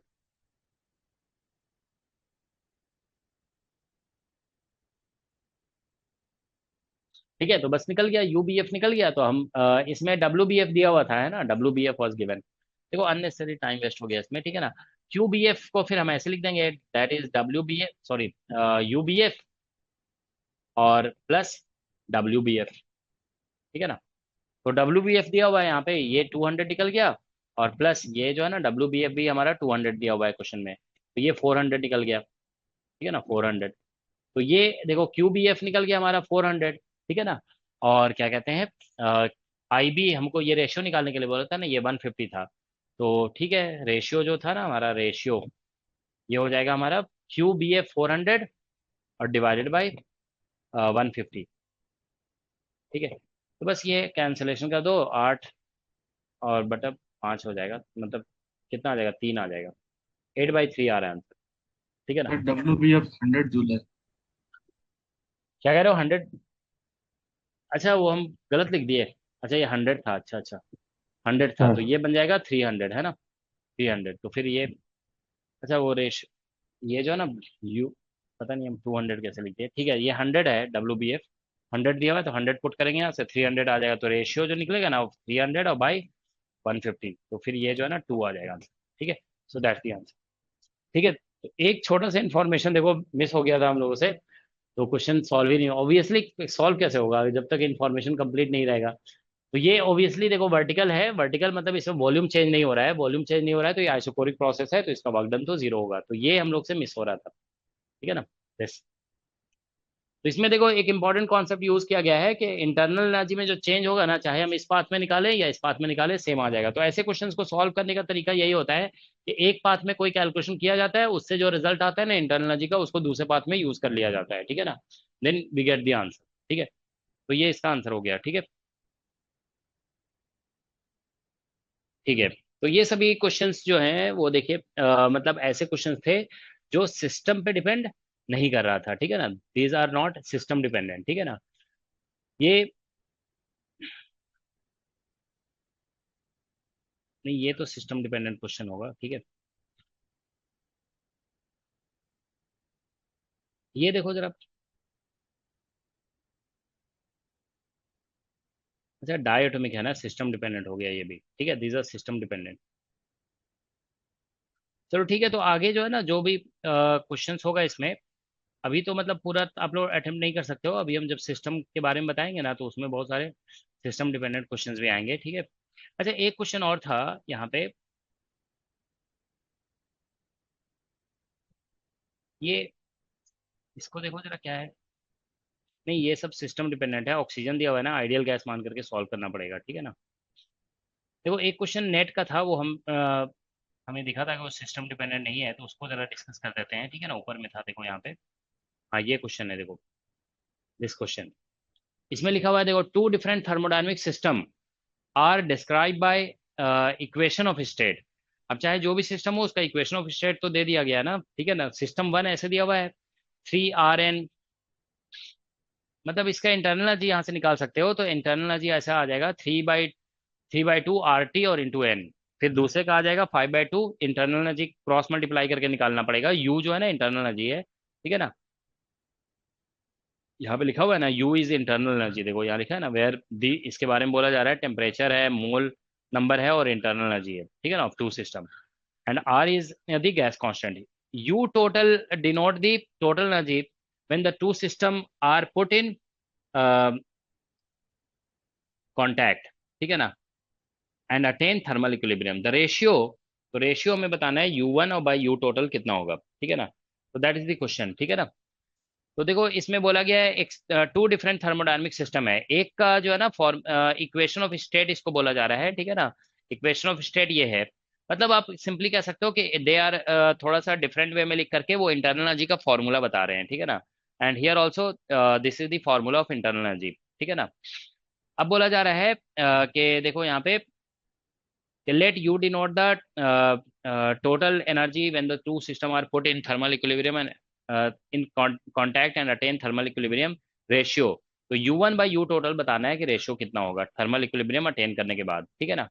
देखो इस क्वेश्चन में ऐसा कुछ नहीं बोला जा रहा है कि सिस्टम एक्सपैंड कर रहा है, कॉन्ट्रैक्ट कर रहा है, ऐसा कुछ नहीं बोला जा रहा है, ठीक है ना। तो आप ये ध्यान रखेंगे कि ऐसा है क्वेश्चन, मतलब एक सिस्टम वन है और एक सिस्टम टू है, दोनों को कांटेक्ट में रख दिया गया है। अब बोला जा रहा है थर्मल इक्विलिब्रियम, आप जानते हो ना थर्मल इक्विलिब्रियम, मैकेनिकल इक्विलिब्रियम बताए थे पिछले क्लास में कि प्रेशर इक्वल हो जाता है मैकेनिकल इक्विलिब्रियम में, थर्मल इक्विलिब्रियम में टेम्परेचर इक्वल हो जाएगा।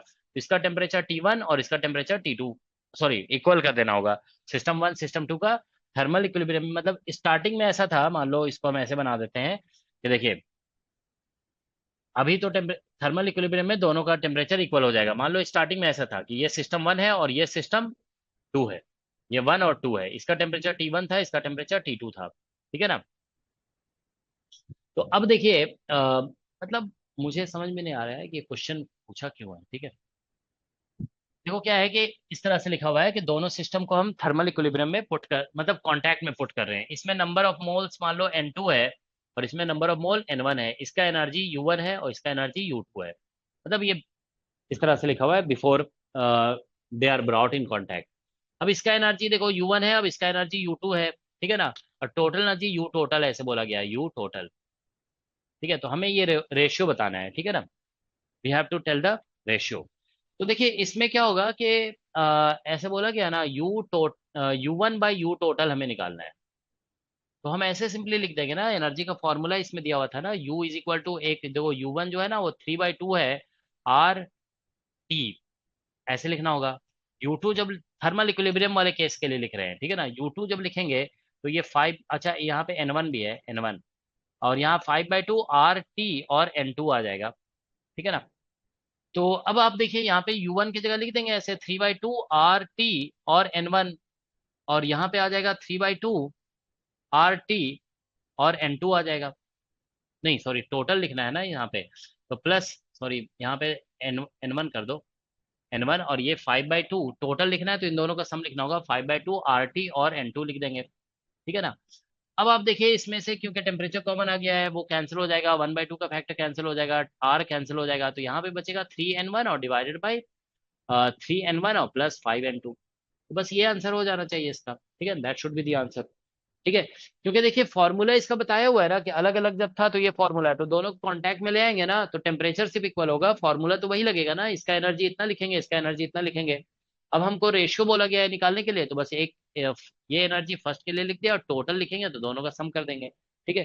तो दैट्स दी आंसर, तो ये इसका आंसर हो जाएगा, ठीक है। तो ये बहुत ही मतलब आई डोंट नो कि ये क्वेश्चन पूछा क्यों था, ठीक है ना, ये तो बहुत वेक टाइप का क्वेश्चन है, ठीक है। तो इसका करेक्ट आंसर ये आ जाएगा 3N1 डिवाइड बाय 3N1 और 5N2, इसका करेक्ट आंसर यही होना चाहिए। देखो कहीं कुछ डिफरेंट तो नहीं दिया है, 21, क्वेश्चन नंबर 21 बी दिया हुआ है ना, बी बी था ना ये, हाँ वही बी आंसर है भाई, जो हम लोग क्वेश्चन नंबर कितना था ये था, नहीं ये नहीं था,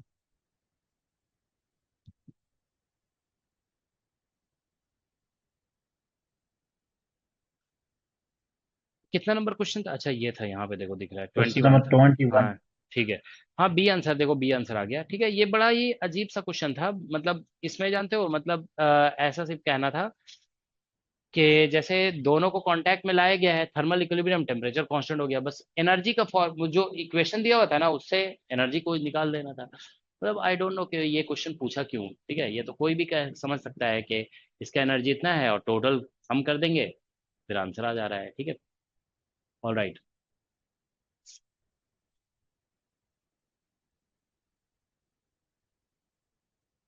इससे जानते हो, एक क्वेश्चन हमको लगता है ना वो लोग बनाना कुछ और चाह रहे थे, ठीक है ना, बन गया कुछ और। ठीक है ना, मतलब देखो इससे, मतलब एक क्वेश्चन ऐसे फ्रेम होता है, हम तुम्हें समझा देते हैं। ठीक है ना, जैसे देखो क्वेश्चन ये होता है कि जैसे ये जो है ना, ये क्वेश्चन नंबर 21 में देखो ऐसे लिख देते हैं, in question 21 suppose the two system. देखो इससे हम एक क्वेश्चन फ्रेम कर दे रहे हैं। ठीक है ना, द टू सिस्टम कंटेन, ठीक है ना, गैसेस। कुछ इसमें हम मानकर चल रहे हैं कि ये जो सिस्टम है ना ये दोनों गैस कंटेन कर रहा है। ठीक है ना, नाउ दे आर कनेक्टेड। अब इनको आपस में कनेक्ट कर दिया गया है, दे आर कनेक्टेड, एक दूसरे से कनेक्ट कर दिया गया। ठीक है, so question is what is final temperature.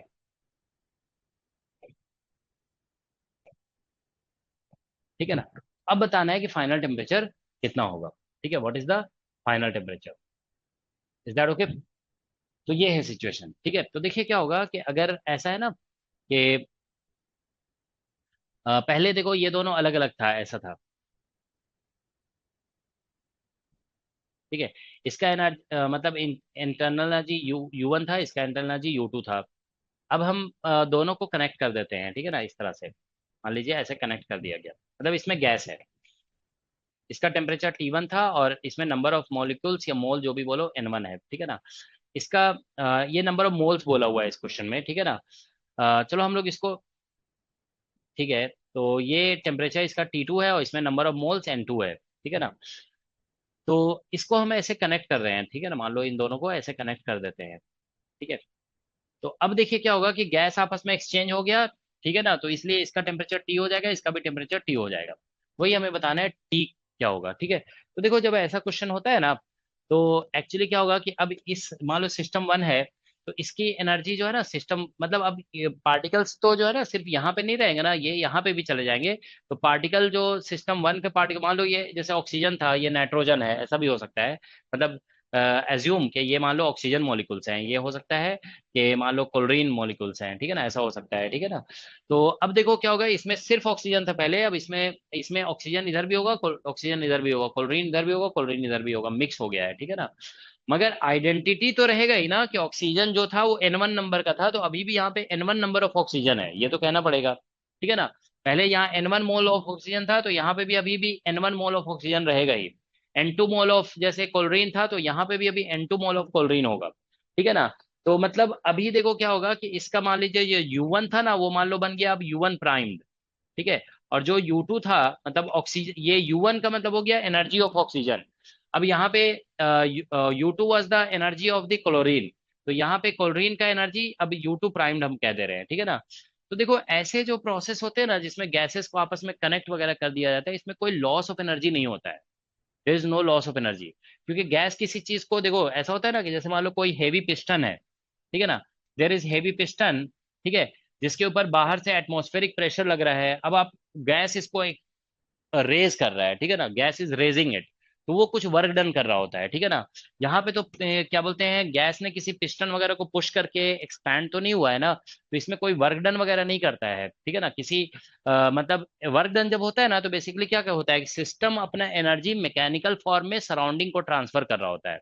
तो यहाँ पे जानते हो क्या है कि ये जो वॉल्स है ना, वॉल मतलब ये जो क्या बोलते हैं बाउंड्रीज हैं, उसको रिजिड माना जाता है। ठीक है ना, तो ये बाउंड्रीज मूव नहीं की है। ठीक है ना, तो गैस ने मतलब इसको एक्सपैंड कराने के लिए कोई वर्क नहीं किया है। ठीक है ना, तो इस तरह के केसेस में हम कहते हैं कि कोई वर्क डन नहीं होता है। ठीक है ना, तो इसीलिए मतलब सिस्टम का जो भी एनर्जी है ना वो सराउंडिंग को किसी भी फॉर्म में ट्रांसफर नहीं हुआ है, ठीक है।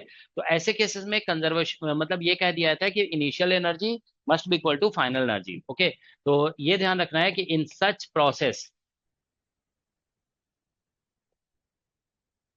समझ रहे हो उस क्वेश्चन को, जो नेट का क्वेश्चन था ना उसको मॉडिफाई करके हम लोग डिस्कस कर रहे हैं। In such process energy remains conserved. ऐसे प्रोसेस में एनर्जी जो है ना कंजर्व रह जाता है, ठीक है ना। तो मतलब ऐसे लिख दिया जाता है इसको, देखो U1 plus U2 is equal to हो जाता है U1 प्राइम्ड और प्लस U2 प्राइम्ड, ठीक है। तो U1 हम लोग ऐसे लिख रहे थे 3/2 RT और T1 और N1 ऐसे लिख रहे थे, प्लस 5/2 था ये, ठीक है ना, और RT2 और N2 ये था। अब U1 ही U1 प्राइम बन गया है, तो यहाँ पे बस 3/2 RT होगा यहाँ पे और N1, और प्लस 5/2 RT, क्योंकि दोनों का टेम्परेचर अब इक्वल हो चुका है ये कांटेक्ट में आने की वजह से, और यहाँ पे N2 हो जाएगा। तो बस हम लोग यहाँ से 2 तो देखो कैंसिल हो जाएगा, R कैंसिल हो जाएगा, ठीक है ना। तो आंसर टेम्परेचर जो निकलेगा ना यहाँ पे वो ऐसा आ जाएगा N1T1 और 3 टाइम्स प्लस 5 टाइम्स N2T2, ठीक है ना, और डिवाइडेड बाई, ठीक है, यहाँ पे आ जाएगा 3N1 और प्लस 5N, ठीक है। तो ये इसका आंसर होगा। अगर ऐसा होता है ना, ध्यान रखोगे कि अगर दोनों गैसेस का टेम्परेचर स्टार्टिंग में सेम रहता, अगर जैसे इसका टेम्परेचर होता T0 इसका भी T0, तो देखो यहाँ T1 को T0 लिखेंगे, T2 को T0, तो ये T0 कॉमन आ जाएगा, ये न्यूमरेटर न्यूमरेटर कैंसिल हो जाएगा, तो T will be equal to T0।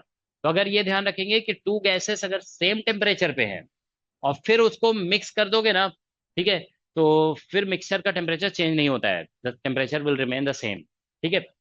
तो ये जस्ट एक कंजर्वेशन ऑफ एनर्जी का बेसिक सा क्वेश्चन है, ठीक है ना। देखो इस तरह के क्वेश्चंस जो है ना, जो मतलब जिसमें हमें किसी फॉर्मूले की जरूरत नहीं होती है, वो क्वेश्चन में ही दिया हुआ रहता है फॉर्मूला वगैरह, ठीक है ना।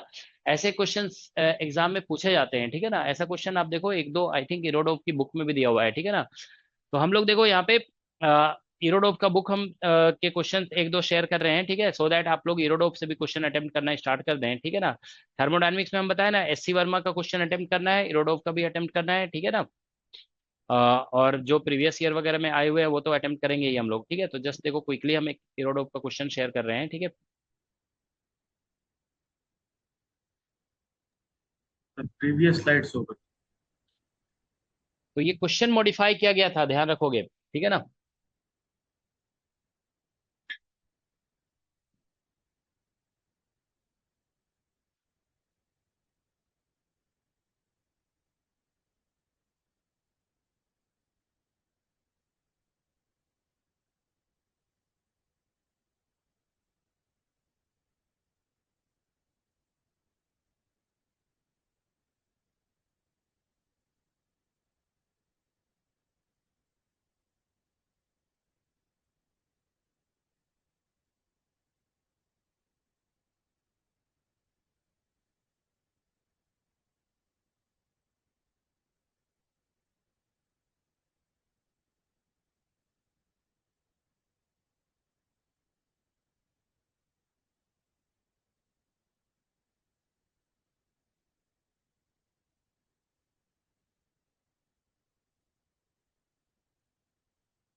अभी हम शो कर रहे हैं, ठीक है, जस्ट मिनट।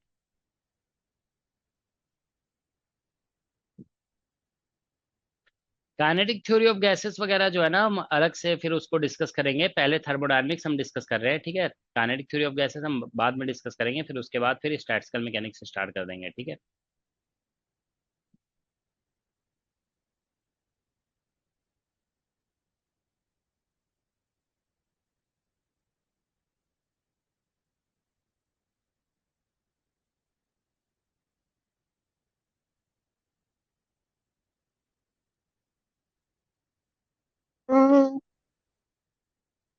देखो ये जो है ना इस तरह क्वेश्चन इसमें दिया हुआ है, लेकिन वो शायद आइडियल गैस से रिलेट कर दिया है, ठीक है ना। देखो यहाँ पे लिखा है ना, two thermally insulated vessel 1 and 2 are filled with air and connected by short tube equipped with a valve।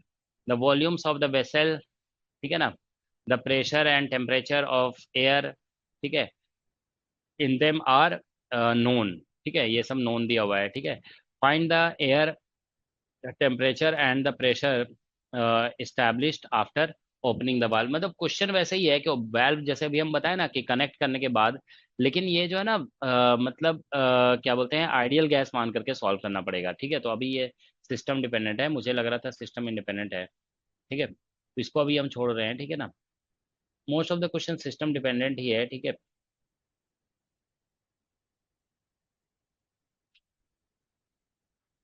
आइडियाबेटिक।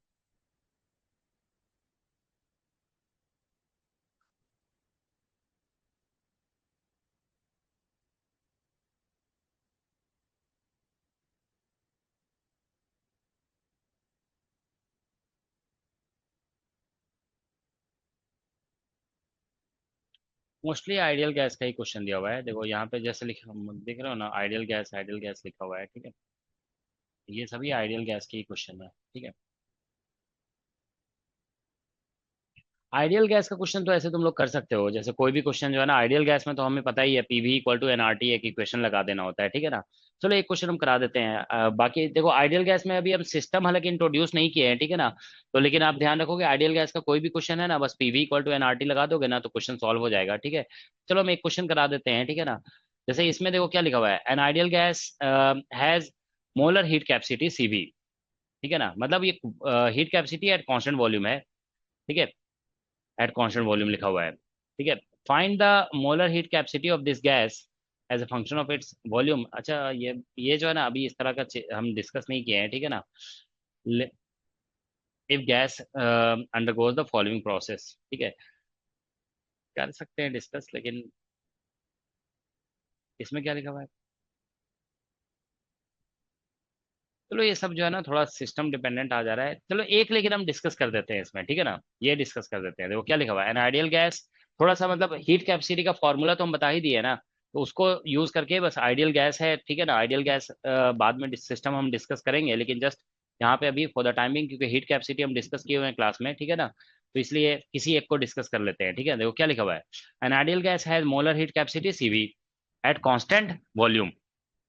Find the molar heat capacity of this gas as a function of its volume if the gas undergoes this process। ठीक है, देखो heat capacity हम पिछले class में बताए थे ना, तो इसीलिए चलो आ गया ये क्वेश्चन बीच में, तो हम चलो डिस्कस कर ही देते हैं। ठीक है ना, देखो क्वेश्चन क्या है कि आइडियल गैस, क्वेश्चन नंबर है ये 2.52, 2.52 का। चलो हम ए डिस्कस कर देते हैं।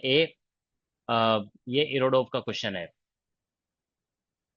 ठीक है, तो अभी देखिए इसमें क्या लिखा हुआ है, सीवी दिया हुआ है। ठीक है ना, CV is given. So find the molar heat capacity of the gas as a function of its volume if gas undergoes this process, T equal to T naught और e to the power alpha v दिया हुआ है। ठीक है ना, तो देखिए इसमें ऐसा लिखा हुआ है, एक प्रोसेस दिया हुआ है, प्रोसेस T इक्वल टू अब T not e to the power alpha v है। अब बोला जा रहा है मोलर हीट कैपेसिटी निकालना है, मोलर हीट कैपेसिटी। ठीक है, ऑफ आइडियल गैस। ठीक है, एज फंक्शन ऑफ, ये चीज इंपॉर्टेंट है इसमें कि आइडियल गैस बोला है तो आइडियल गैस का इक्वेशन यूज करना पड़ेगा, एज फंक्शन ऑफ वॉल्यूम। ये बोला गया है हमें फाइंड करने के लिए। ठीक है, तो बस हम देखो हीट कैपेसिटी लास्ट क्लास में पढ़ रहे थे ना, हीट कैपेसिटी जो था मोलर हीट कैपेसिटी वो ऐसे लिख रहे थे dq बाई dt। ठीक है ना, और यहाँ पे n था, बस ये लिख देंगे, ये हीट कैपेसिटी है। अब आप देखिए कि इसमें जो है ना फर्स्ट ऑफ थर्मोडायनेमिक्स यूज कर देंगे, dq इज इक्वल टू हम जानते हैं ऐसे होता है du प्लस pdv, और डिवाइडेड बाई यहाँ पे n dt आ जाएगा ऐसे। तो ये बन जाएगा देखो यहाँ पे। ठीक है, cv। ठीक है ना, सी सी इज इक्वल टू यहाँ पे आ जाएगा, यहाँ पे क्या आ रहा है 1/n, और ये बन जाएगा du/dt। ठीक है, du/dt और प्लस। ठीक है, तो यह हम लोग ऐसे भी पढ़ चुके हैं ना, देखो डी, चलो ठीक है इसको तो सीवी लिख देंगे हम लोग। अभी थोड़ी देर पहले हम लोग डिस्कस कर रहे थे जब यहाँ पे देखो ये एक मिनट शो कर देते हैं तुम लोग को, जब हम आइसोकोरिक प्रोसेस डिस्कस कर रहे थे ना, देखो यहाँ पे कहाँ गया,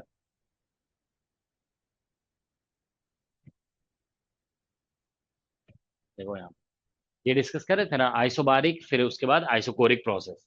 तो आइसोकोरिक प्रोसेस में देखो ये बताया गया था आप लोग को, ठीक है ना, यहाँ पे इसके बाद बताए होंगे। अभी कुछ बताए थे आइसोकोरिक प्रोसेस में हीट के, हाँ इसके बारे में, एक मिनट। हाँ ये देखो बता रहे थे ना यहाँ पे, नहीं इसमें नहीं बताए थे, मुझको लगता है फर्स्ट लॉ ऑफ थर्मोडायनेमिक्स के बाद बताए थे, है ना यहाँ पे।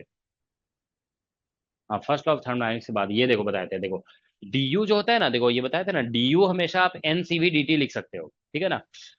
ये देखो, ठीक है, सीवी हम लोग जैसे ऐसे डिफाइन किए थे कि CV is defined as D Q by D T at constant volume, ठीक है ना।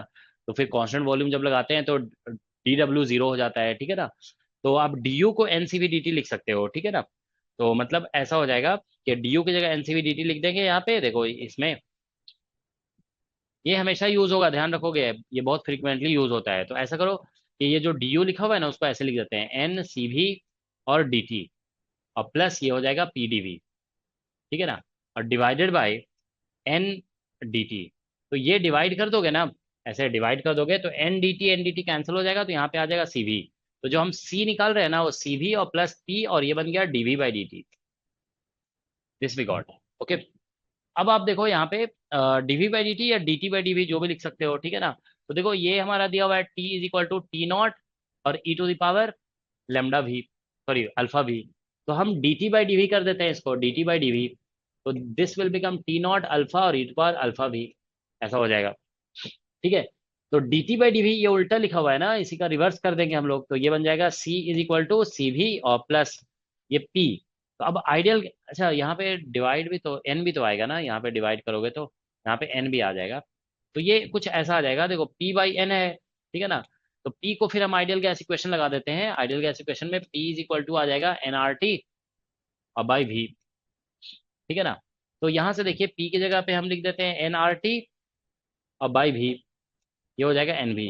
और यहाँ पे डीवी बाई डी टी, तो इसका उल्टा लिखना पड़ेगा, डीवी बाई डी टी लिखोगे ना, तो this will become equal to, इसको ऐसा करते हैं ना, देखो टी नॉट और ये ई टू पावर अल्फा भी मिल करके अल्फा और इंटू टी हो जाएगा। तो हम यहाँ से डीवी बाई डी टी निकालेंगे ना, डीवी बाई डी टी, तो that will become equal to one by alpha T.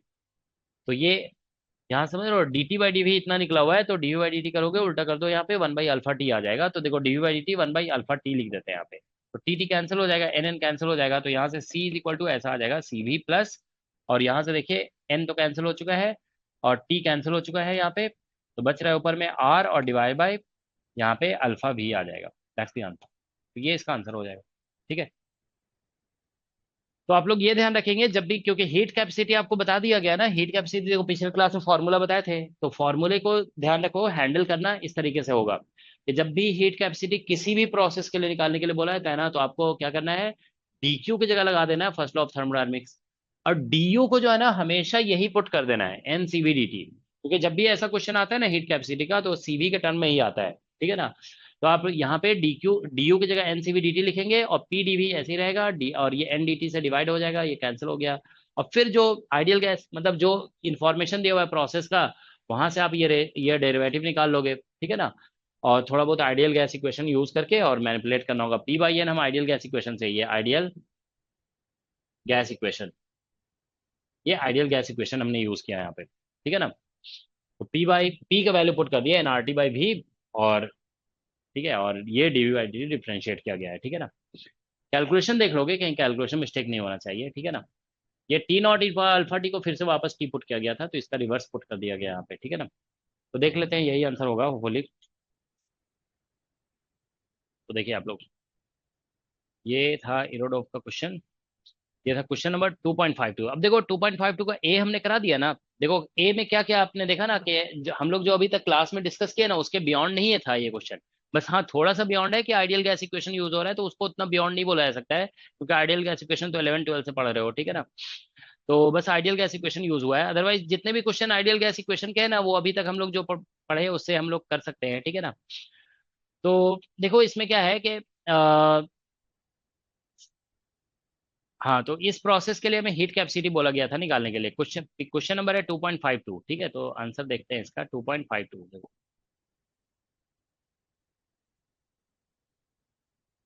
2.52 है ना। ये 2.53 आ गया, देखो इसके ऊपर है 2.52, देखो ये आंसर आ गया ना 2.52 का, ये A option. R divide by, sorry C V plus R divide by alpha B, यही आंसर आया ना हम लोग का। ठीक है, तो बहुत ही बेसिक क्वेश्चंस होते हैं ये, तो आप लोग, ये होमवर्क है आप लोगों के लिए, ठीक है ना। ये हम 2.52 का ए हमने कर दिया है, ठीक है। 2.52 का आप लोग बी कर लोगे, ठीक है ना। ठीक है, तो चलो ऐसा करते हैं ना कि देखो आज की क्लास में हम प्रॉब्लम्स ही मोस्टली करा दी है, ठीक है ना, जो भी डिस्कस किया गया था, तो कुछ प्रॉब्लम्स और कर लेते हैं, ठीक है। अब थोड़े से टाइम में हम थ्योरी नहीं कर रहे हैं, ठीक है। नेक्स्ट क्लास में हम लोग पूरा थ्योरी डिस्कस करेंगे, मतलब कॉन्सेप्ट डिस्कस करेंगे, ठीक है। ऑल राइट, तो देखिए यहाँ पे, तो ये ध्यान रखोगे कि आप थ्योरी कितना भी पढ़ लो, ठीक है ना, जब तक प्रॉब्लम नहीं करोगे ना, आपको समझ ही में नहीं आएगा एग्जाम में कि प्रॉब्लम कैसे होता है। थ्योरी तो मतलब जस्ट बेसिक होते हैं, बेहतर होता है ना, उसको अप्लाई कैसे करना है वो प्रॉब्लम के क्लास में ही पता चलेगा। ओके, तो इसीलिए कुछ प्रॉब्लम्स हम लोग डिस्कस कर रहे हैं, ठीक है। बाद में फिर बहुत बहुत सारे प्रॉब्लम्स डिस्कस करेंगे हम लोग, ठीक है ना। तो देखिए एक दो क्वेश्चन और चलो इरोड से ही डिस्कस कर देते हैं, ठीक है ना। तो ऐसा करते हैं ना, देखो आइडियल गैस इक्वेशन का प्रॉब्लम हम लोग एक दो कर लेते हैं, ठीक है ना, क्योंकि आइडियल गैस इक्वेशन तो सभी जानते ही हो, पीवी इक्वल टू एनआरटी होता है, ठीक है ना। तो उसमें इतना सोचने की जरूरत नहीं है कि हम अभी आइडियल गैस सिस्टम डिस्कस नहीं किया है, ठीक है ना। सिस्टम डिस्कस करेंगे बाद में, आइडियल गैस सिस्टम जो है ना उसका वेरियस प्रॉपर्टीज वगैरह डिस्कस करेंगे। 2 पॉइंट कितना था, 5 के आसपास था ना। ये सभी हैं, देखो यही, ये सब थर्मोडायनेमिक्स चल रहा है, टू चैप्टर नंबर 2 से स्टार्ट हुआ है थर्मोडायनेमिक्स आई थिंक, है ना। तो ये all these are therm question, बहुत सारे क्वेश्चन दिए हुए हैं इसमें, और इससे डायरेक्ट क्वेश्चन भी आता है एग्जाम में, ठीक है, तो इसको कर लोगे तुम लोग।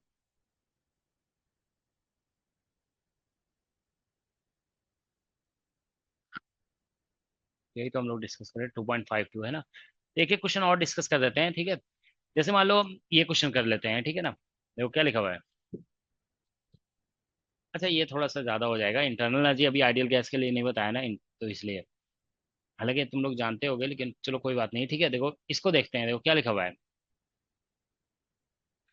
या इसको भी अभी छोड़ो, अभी ये सब हम बताए नहीं है अभी, ठीक है ना। एडियाबेटिक प्रोसेस वगैरह जो है ना, ये एक्सपोनेंट वगैरह बताया नहीं है ना। कोई ऐसा क्वेश्चन डिस्कस करते हैं जिसमें बस आइडियल गैस इक्वेशन यूज होगा और ज़्यादा कुछ यूज नहीं होगा, एक्सपोन मतलब सीपी बाई सीवी वगैरह भी ज़्यादा यूज नहीं होगा, वो सब हम बताएंगे अभी नेक्स्ट क्लास में, उसके बाद कराएंगे, ठीक है ना।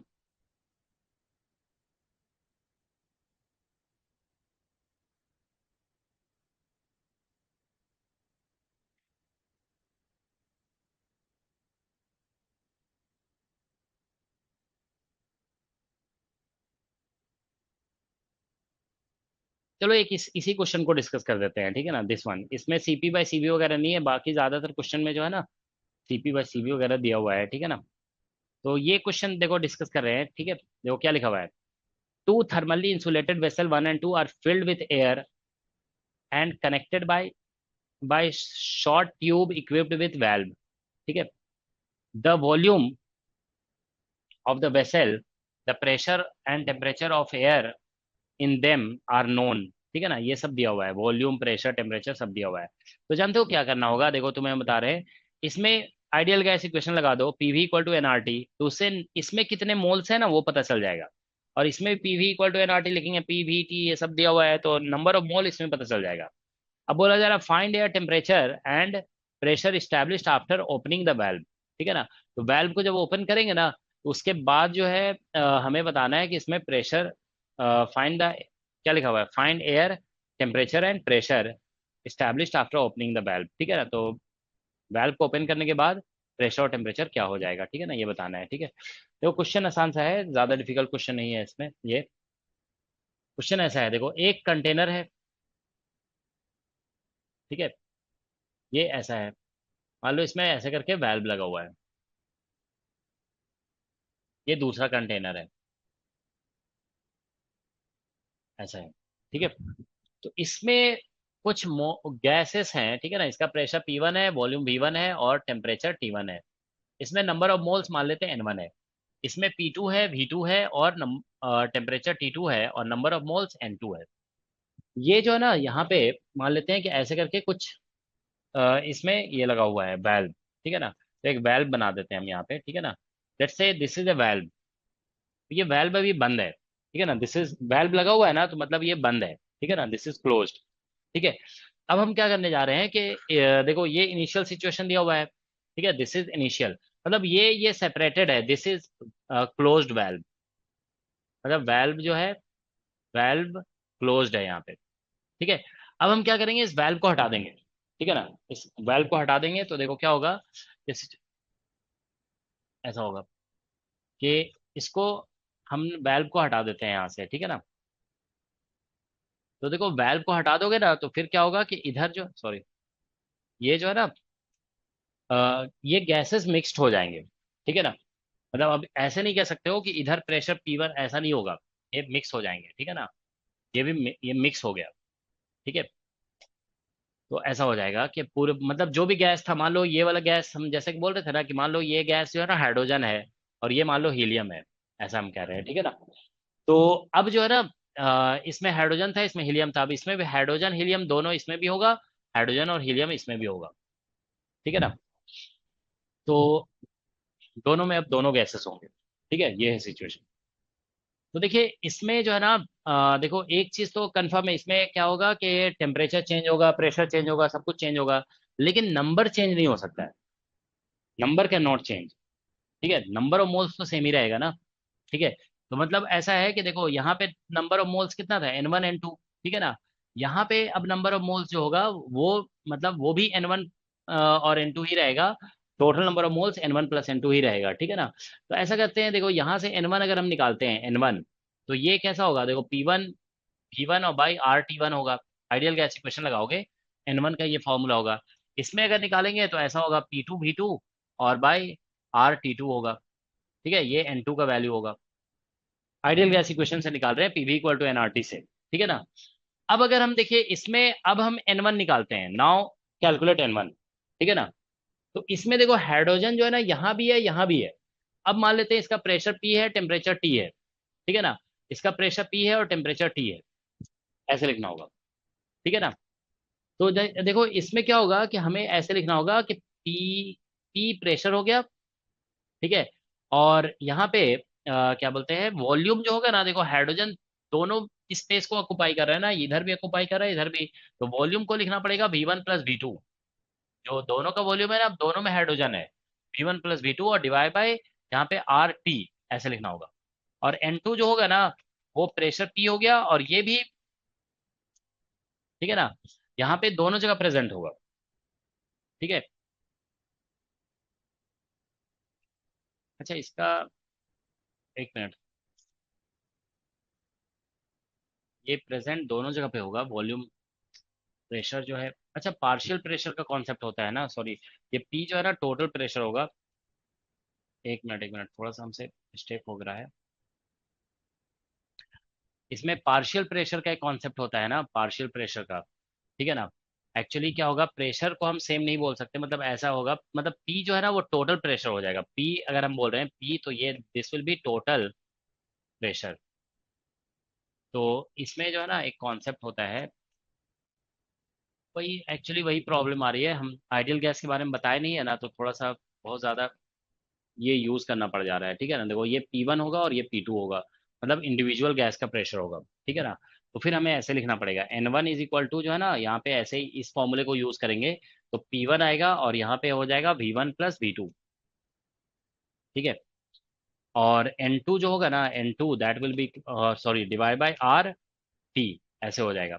और फिर होगा P2 और यहाँ पे V1 प्लस V2, ठीक है, और डिवाइड बाय RT, ठीक है। तो N1 N2 हमारे लिए नोन है, ठीक है ना, N1 N2 are known, okay. तो हम लोग यहाँ से क्या बोलते हैं, तो ये हमारे पास कुछ फॉर्मूले बन जाएंगे, N1 का वैल्यू तो हम यहाँ से ऐसे पुट कर देंगे, ठीक है ना, और ये N2 का वैल्यू भी इधर से पुट कर देंगे, ठीक है ना। तो ये ऐसा कुछ आ जाएगा, ठीक है ना। All right. नहीं तो इसमें देखो ऐसा हो जाएगा, दोनों को ऐड कर देंगे ना, तो मतलब इसमें सब कुछ ये कॉमन है, तो ये ऐसा हो जाएगा N1 प्लस N2, ठीक है ना, N1 plus N2 is equal to, ये बन जाएगा P1 प्लस P2, और ये हो जाएगा V1 प्लस V2, ठीक है, और RT। तो ये तो हमारा एक इक्वेशन बन जाएगा, ठीक है। और P1 प्लस P2 ये हमारे लिए नोन है, वो हम यहाँ पे पुट कर सकते हैं, ठीक है ना। तो ये अब देखो P1 प्लस P2 को P लिख देंगे, मतलब कुछ देखो ये एक्चुअली प्रॉब्लम हमें इसलिए हो रही है ना थोड़ी सी, कि हम बार बार सोच रहे हैं कि हम मिनिमम इंफॉर्मेशन यूज करें जो तुम लोग को बताया नहीं गया है। अभी हम ऐसा करेंगे कि आइडियल गैस इक्वेशन के क्वेश्चन अभी नहीं कराएंगे, ठीक है ना। वो एक्चुअली प्रॉब्लम हो रही है, बार बार बहुत सारे ऐसे इंफॉर्मेशन है ना जो हम बताए नहीं है ना अभी, ठीक है। तो इसीलिए अभी हम पहले कॉन्सेप्ट ही बताएंगे, ठीक है ना, बाद में फिर आइडियल गैस का क्वेश्चन कराएंगे। चलो इसको कंप्लीट करा देते हैं। देखो इसमें क्या होगा, N1 N2 का वैल्यू इधर से पुट कर देंगे, ऐसा हो जाएगा P1 V1 और बाई RT1, ठीक है ना। और प्लस ये हो जाएगा P2 V2 और डिवाइड बाई RT2, ठीक है ना, ये आ गया।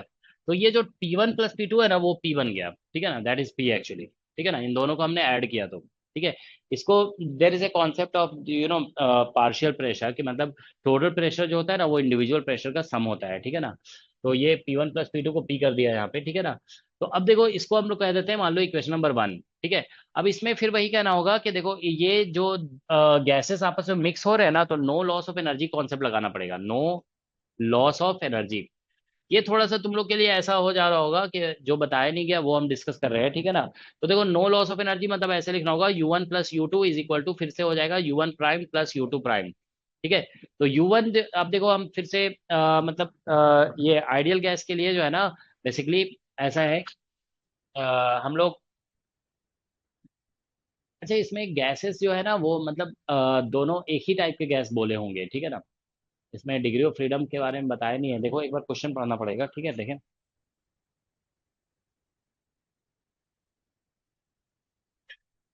टू फिल्ड विथ एयर है ना, एयर ही से फिल किया गया है ना, एक ही तरह का गैस है दोनों, ठीक है ना। वही तुम कह रहे हैं, ठीक है। एक ही तरह गैस लेना होगा, हम थोड़ा गलत लिख दिए थे यहाँ पे, हाइड्रोजन और हीलियम नहीं लिखना पड़ेगा, एक ही तरह गैस है। ये भी एयर है और ये भी एयर है, ठीक है। देखो हम इस तरह के क्वेश्चंस बाद में कराएंगे, ठीक है ना। अभी जो है ना कंप्लीट हम करा दे रहे हैं, ठीक है। एक्चुअली बहुत सारे कॉन्सेप्ट ऐसे आने लगे बीच में जो हम बताए नहीं है अभी, ठीक है ना। तो देखो इसमें एनर्जी जो होता है ना वो ऐसे लिखा जाता है 3 बाई मतलब F/2, डिग्री ऑफ फ्रीडम अगर एयर का F है तो F/2 और RT और इंटू नंबर ऑफ मोल्स, तो N1 हो जाएगा ऐसे, ठीक है ना, ठीक है। तो प्लस यहाँ पे फिर से हो जाएगा F/2 और N2 या RT और N2 हो जाएगा। RT2 था ना, ये पहले T1 था, और RT2 और N2 हो जाएगा, ऐसे लिखना होगा। इज इक्वल टू अब लिखना होगा देखो F/2 RT और N1, टेम्परेचर सेम हो गया सभी का, तो यहाँ पे ध्यान रखना है कि ये जो है ना टेम्परेचर RT और N1 लिखना होगा, प्लस F/2 और, ठीक है ना, F/2 है ये, ठीक है, F/2 और RT है और N2 ये लिखना होगा, ठीक है ना। तो F/2 देखो सभी से कैंसिल हो जाएगा, R कैंसिल हो जाएगा, तो यहाँ पे अ, या तो ऐसा कर दो, NRT है ना, ये NRT, तो इसको ऐसे लिख देते हैं P1 V1 और प्लस ये भी NRT है, F/2 कैंसिल कर देंगे तो ये बन जाएगा P2 V2। Ideal gas equation लगेगा PV इक्वल टू NRT, है ना। तो NRT है ये, तो P1 V1 P2 V2 लिख देंगे। F/2 तो कैंसिल हो गया यहाँ पे। अब देखिए यहाँ पे ये बेसिकली टेम्परेचर ही तो हमको निकालना है ना, तो यहाँ पे ऐसा हो रहा है R और यहाँ पे N1 + N2 ऐसे डिवाइड हो जाएगा, ठीक है ना। तो यहाँ पे T निकल आएगा, देखो F/2 कैंसिल हो गया, R T कॉमन ले लोगे ना, तो यहाँ पे R भी R और T कॉमन आ जाएगा, N1 + N2 आ जाएगा, वो नीचे आ गया, ठीक है ना। तो अब आप लोग देखिए यहाँ से कि टेम्परेचर यहाँ से कैलकुलेट हो रहा है, N1 N2 तो हम लोग पहले से निकाले हुए हैं ना, देखो N1 N2 ये है, तो वो जब पुट करोगे ना वहाँ वहाँ से, तो ये R कैंसिल हो जाएगा, देखो R डिनोमिनेटर में आएगा, यहाँ पे R मल्टीप्लाइड है, तो यहाँ से टेम्परेचर देखो इतना निकल जा रहा है P1 V1 और प्लस P2 V2, ठीक है ना। P2 V2 और डिवाइड बाई N1 का वैल्यू हम लोग ऐसे पुट करेंगे P1 V1 बाई T1 और plus P2 V2 by T2 आ जाएगा। तो ये इसका आंसर आ गया, देखो टेम्परेचर ये निकल गया, ठीक है ना, दैट इज द टेम्परेचर, ठीक है। अब देखो टेम्परेचर निकल गया ना, तो हम यहाँ पे देखो ये वाला फॉर्मूला बनाए हुए थे इक्वेशन 1, ठीक है। तो इक्वेशन 1 में हम क्या करेंगे, टेम्परेचर का वैल्यू पुट कर देंगे यहाँ पे, ठीक है ना। तो टेम्परेचर का वैल्यू ये पुट करोगे ना, तो ये P1 V1 ऊपर चला जाएगा, ठीक है ना। तो P1 V1 और अच्छा R तो पहले ही कैंसिल हो गया, तो ये हमारा, अच्छा तो ये जो है ना देखो यहाँ पे इसको आप पुट करोगे, पुट N2 1, तो ये हम टेम्परेचर की जगह पुट करेंगे तो ये P1 V1 बाई T1 ऊपर जाएगा, तो इधर से कैंसिल हो जाएगा, ठीक है ना। तो ये बच जाएगा नीचे में, ठीक है ना। तो फिर यहाँ से हम लोग प्रेशर निकाल लेंगे, ठीक है ना। तो P जो यहाँ से निकल रहा है ना वो देखो इतना आ रहा है P1 V1 और प्लस P2 V2 और डिवाइड बाई V1 + V2, ये आंसर आ जा रहा है, ठीक है ना, दैट्स द आंसर। तो देखो एक बात बता रहे हैं, एक्चुअली हम इस क्वेश्चन को डिस्कस करने चले गए, इस वो जो नेट का क्वेश्चन था ना, उसमें जिसमें बोला गया था दो गैसेस को मिक्स किया गया है, ठीक है ना, तो what is the final ratio जो पूछा गया था, ठीक है, उसी को हम फिर यहाँ पे मॉडिफाई करके कराए थे ना कि फाइनल टेम्परेचर बताइए, ठीक है। देखो जैसे हम बोले थे कि यहाँ पे फाइनल टेम्परेचर हम निकलवाए थे, देखो ये लगाकर कि जब भी दो गैसेस को ऐसे मिक्स किया जाएगा ना, ठीक है, तो उसमें बोला जाता है कि एनर्जी का लॉस नहीं होता है, तो in such process energy remains conserve. तो इनिशियल टोटल एनर्जी और फाइनल टोटल एनर्जी इक्वल कर दिए थे। अब देखो इसमें क्या था कि एनर्जी का फॉर्मूला दिया हुआ था, ठीक है ना, इसमें तो कोई सिस्टम नहीं बताया था ना, इसमें देखो एनर्जी का फॉर्मूला दिया हुआ था, जो दिया हुआ था वो यूज कर दिए थे हम लोग, ठीक है ना, वो यूज करके टेम्परेचर निकाल लिए, ठीक है। तो क्योंकि हम उस क्वेश्चन को मॉडिफाई किया था, अभी इस क्वेश्चन में देखो जैसे जब भी अगर ऐसा क्वेश्चन होगा ना कि दो गैसेस हैं और उसके में वैल्व लगा हुआ है, वैल्व हटा रहे हो और उसके बाद ये मिक्स हो रहे हैं, तो फाइनल टेम्परेचर निकालना है।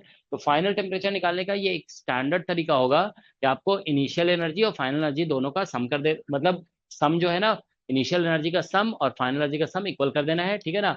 लेकिन आपको एनर्जी का फॉर्मूला पता होना चाहिए, तो ये थोड़ी सी मतलब हमने एक्स्ट्रा चीज बता दी, मतलब यूज कर लिया है यहाँ पे। वो नेक्स्ट क्लासेस में हम आइडियल गैस सिस्टम बताएंगे ना, तो पूरा डिटेल में सब कुछ बता देंगे कि क्या फॉर्मूला वगैरह होता है, ठीक है ना। तो ये एक्स्ट्रा हमने यूज किया यहाँ पे, ये आइडियल गैस के लिए एनर्जी का फॉर्मूला होता है, तो ये हमने यूज किया, ये यूज किया, ठीक है ना। सबके लिए एक ही जैसा यूज किया, टेम्परेचर T1 था तो T1 लगा दिए, नंबर ऑफ मोल्स N1 लगा दिया यहाँ पे। बाद में टेम्परेचर दोनों का सेम हो जाएगा यहाँ पे, ये सेम हो जाएगा, तो यहाँ T यूज किया, यहाँ पे भी T यूज किए। नंबर ऑफ मोल तो वन टाइप ऑफ गैस तो सेम ही रहेगा ना, तो नंबर ऑफ मोल तो N1 ही लिखना पड़ेगा, तो देखो यहाँ से F/2 कैंसिल हो गया, T कॉमन आकर के ये आ गया, ठीक है ना। N1 N2 हमारा पहले से निकला हुआ था, तो वो हमने यहाँ पे पुट कर दिया है, ठीक है ना। और यहाँ पे आइडियल गैस इक्वेशन लगा दिए, एनआरटी की जगह डायरेक्ट पीवी लिख दिए थे, ठीक है ना। तो इतना करने के बाद हमारा ये टेम्परेचर निकल गया, और फिर ये चीज जो है ना यहाँ पे, ये तो मतलब ऐसा दूसरा कॉन्सेप्ट ये लगाना पड़ेगा, ठीक है ना। दूसरा कॉन्सेप्ट ये यहाँ पे यूज किया गया है, इसको आप ऐसे भी बोल सकते थे, देखो ये सब जो हम किए थे ना, इतना ज्यादा ना करके आप डायरेक्ट ऐसे भी लिख सकते थे, पीवी इज इक्वल टू, हम जानते हैं कि एनआरटी होता है, तो मिक्सचर ऑफ गैस, ये जो फॉर्मूला होता है ना, वो इंडिविजुअल गैस और मिक्सचर ऑफ गैस दोनों के लिए, आइडियल गैस के लिए यूज होता है। तो देखो पी और मिक्सचर ऑफ गैस का वॉल्यूम जो है ना, यहाँ पे दोनों कनेक्ट हो गया है ना, तो टोटल वॉल्यूम आप बोल सकते हो कि V1 प्लस V2 हो गया है, और यहाँ पे टोटल मोल जो है ना N1 प्लस N2 हो जाएगा, और इंटू RT ऐसा हो जाएगा। तो यहाँ से भी देखो हम क्या बोलते हैं, पी निकालेंगे ना, तो यही वाला रिलेशन तो देखो निकला हुआ है यहाँ पे, ये जो रिलेशन है ना, ये रिलेशन देखो N1 N2 का वैल्यू पुट किया हुआ है यहाँ पे, और ये RT को नीचे लिखा हुआ है यहाँ पे, ठीक है ना। तो ये जो इक्वेशन वन हमने इतना ऐसे करके निकाले थे ना, वो हम सोच रहे थे इस फॉर्मूले को किसी तरह से अवॉइड करें, ठीक है, तो अवॉइड हो नहीं रहा था वो ये फॉर्मूला, ठीक है। तो ये इक्वेशन लाने के लिए थोड़ा सा हमने दो तीन स्टेप लिए, वो लेने की जरूरत नहीं थी, हम डायरेक्ट ऐसे लिख सकते थे, पीवी इक्वल टू एनआरटी, और पी और वॉल्यूम टोटल लिख देंगे यहाँ पे, और नंबर ऑफ मोल टोटल लिख देंगे, तो भी ये इक्वेशन आ जा रहा है, देख रहे हो ना तुम लोग यहाँ पे, ठीक है ना। देखो ये RT नीचे आ जाएगा, तो ऐसे बन जाएगा पी और यहाँ पे V1 प्लस V2, और ये RT आ गया यहाँ पे RT, और यहाँ पे N1 प्लस N2 लिखा हुआ है, वही N1 प्लस N2 यहाँ से पुट किया हुआ है इसमें, तो ये इक्वेशन डायरेक्ट दो दो स्टेप में आ जाएगा। तो मतलब एक बार हम कंजर्वेशन ऑफ एनर्जी लगाएंगे कि total energy initial equal to total energy final, energy का फॉर्मूला पता होना चाहिए, उससे टेम्परेचर निकलेगा, एनर्जी कंजर्वेशन से हमेशा टेम्परेचर निकलेगा जब भी दो गैसेस को आप मिक्स कर रहे हो, ठीक है ना। तो टेम्परेचर निकल गया, और ideal gas equation, ideal gas है तो आइडियल गैस इक्वेशन पे फिर इसको पुट किया करेंगे हम लोग, यहाँ पे टेम्परेचर का वैल्यू यहाँ पुट कर रहे हैं, तो फिर हमारा मतलब जैसे कि यहाँ पे पुट किया तो फिर ये प्रेशर निकल गया, ठीक है, तो यही इसका आंसर होगा, ठीक है। तो देखो एक बार हम शेयर करते रहे यहाँ पे आंसर इसका, देखो ये क्वेश्चन जो था ना, क्वेश्चन नंबर था 2.28, ठीक है, तो 2.28 का, तो अभी थोड़ा सा अनयूजुअल लगा होगा तुम लोगों को कि हम कुछ फॉर्मूले डायरेक्ट डायरेक्ट यूज कर दिए, ठीक है ना। नेक्स्ट क्लास के बाद फिर नहीं लगेगा, ठीक है, नेक्स्ट क्लास में हम लोग डिस्कस कर लेंगे ये सभी। 2.28 देख लो यहाँ पे आंसर। सर हाँ बोलो। सर जैसे आपने बताया अभी कि N1 और N2 फिक्स रहेंगे, सर इसमें तो पार्टिकल्स भी मतलब एक्सचेंज हो रहे थे, तो उसमें मतलब जो पार्टिकल का डिफ्यूजन अगर। पार्टिकल मतलब ब्रेक तो नहीं हो रहा है ना, जैसे मतलब ऐसा है ना कि हाइड्रोजन है तो हाइड्रोजन ही रहेगा, तो समझ रहे हो ना, तो उसमें हाँ, वो लेकिन तो सर N1 और N2 भी तो मतलब चेंज तो होना चाहिए ना, ताकि नहीं नहीं नहीं, चेंज वो नहीं होगा वो, इक्विलिब्रियम मतलब में आ जाए। वो गैस पार्टिकल बस एक्सपैंड हो रहे हैं ना, और डिस्ट्रॉय तो नहीं हो रहे हैं ना। नहीं सर, हाँ तो यूनिफॉर्म होने के लिए तो मतलब नहीं थोड़ा नहीं, सा वो अगर वॉल्यूम के अंदर चेंज होगा, लेकिन कंसंट्रेशन। टोटल टोटल चेंज नहीं होगा ना। देखो एक मिनट अभी समझा देंगे, ये क्वेश्चन नंबर कितना था, 2.28 था शायद, है ना। देखो ये था, यस सर। देखो ऐसा ही आंसर आया ना, देखो प्रेशर वाला आंसर छोटा था, वो देखो मैच कर गया ना, प्रेशर वाला जब मैच कर गया तो टेम्परेचर का तो मैच करेगा ही ना, क्योंकि टेम्परेचर को यूज करके ही प्रेशर निकाले थे ना हम लोग। तो प्रेशर का आंसर ये आ गया, ठीक है ना। तो ये है, ठीक है। ऐसे क्वेश्चन जानते हो पूछे गए हैं डिफरेंट एग्जाम में, ठीक है। देखो एक बात बता रहे हैं, देखो इसमें जो होता है ना, देखो ये चीज ध्यान रखोगे कि जैसे ये एयर, मान लो यहाँ पे एयर था, ठीक है ना, उस एयर का नाम हम बोल देते हैं एयर, मान लो ए, और इधर जो एयर है उसको एयर बी बोल देते हैं। एयर ए जब एक्सपैंड करके इधर आया, लेकिन मतलब रहा तो वही ना, नंबर ऑफ पार्टिकल एयर ए का कम तो नहीं हुआ ना, ठीक है। तो चाहे कहीं पे भी चला जाएगा, एयर ए का जो नंबर ऑफ मोल्स है ना वो तो सेम ही रहेगा ना, ठीक है। तो जब दो गैसेस को मिक्स किया जाएगा ना इस तरह से, तो आप ध्यान रखोगे कि उतना ये सब क्या बोलते हैं, एक तो हम कंजर्वेशन ऑफ एनर्जी लगाएंगे, ये सब तो छोड़ ही दो, ठीक है ना, ये कंजर्वेशन ऑफ एनर्जी लगाएंगे, और दूसरा जो है ना, हम यहाँ पे conservation of, sorry, ideal gas equation लगा दे रहे हैं, ठीक है ना। अब नंबर ऑफ मोल, जैसे एयर ए यहाँ से एक्सपैंड होकर के मान लो इधर आ गया, लेकिन है तो वो कहीं ना कहीं तो प्रेजेंट है ना।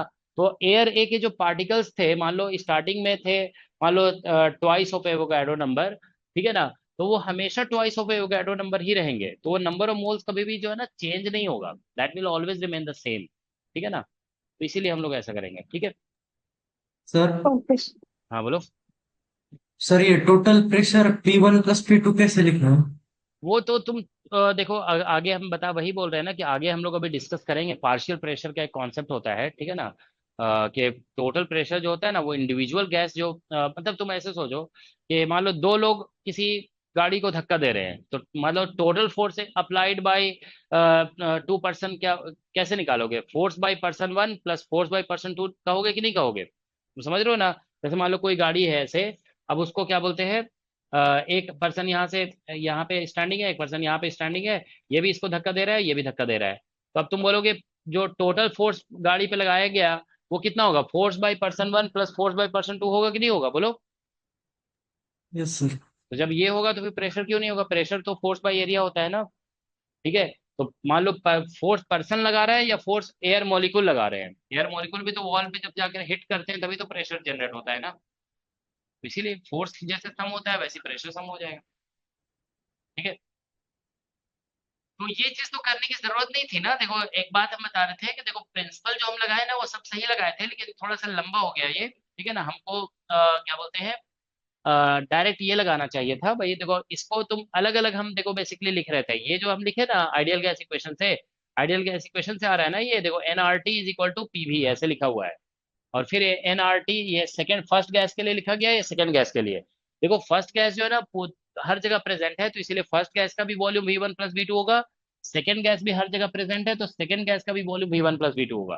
तो हम क्या किए यहाँ पे देखो, कि आइडियल गैस इक्वेशन से ये आया ना, ये ideal PV equal to NRT है, ये देखो पी और भी तो गैस क्योंकि दोनों जगह प्रेजेंट है, फर्स्ट गैस वो दोनों जगह प्रेजेंट है, तो वॉल्यूम टोटल लिखा जाएगा, ठीक है। तो ये सब चीजें सीख लो, जैसे गैस एक्सपैंड कर जाएगा ना, एक्सपैंड करके इधर आ गया, तो अब वॉल्यूम जो गैस का होगा ना वो, मतलब गैस वन का भी वॉल्यूम V1 + V2 लिखा जाएगा, गैस टू का भी वॉल्यूम V1 + V2 लिखा जाएगा, ठीक है। और ये आइडियल गैस इक्वेशन लिखा गया है पीवी इक्वल टू एनआरटी, तो वहां से एन वन का वैल्यू ऐसे लिखा गया था और एन टू ये लिख दिया गया था, फिर हम दोनों को ऐड किए तो ये टर्म कॉमन था P1 + P2, P1 + P2 जो टोटल प्रेशर जो होता है ना वो इंडिविजुअल प्रेशर का सम होता है।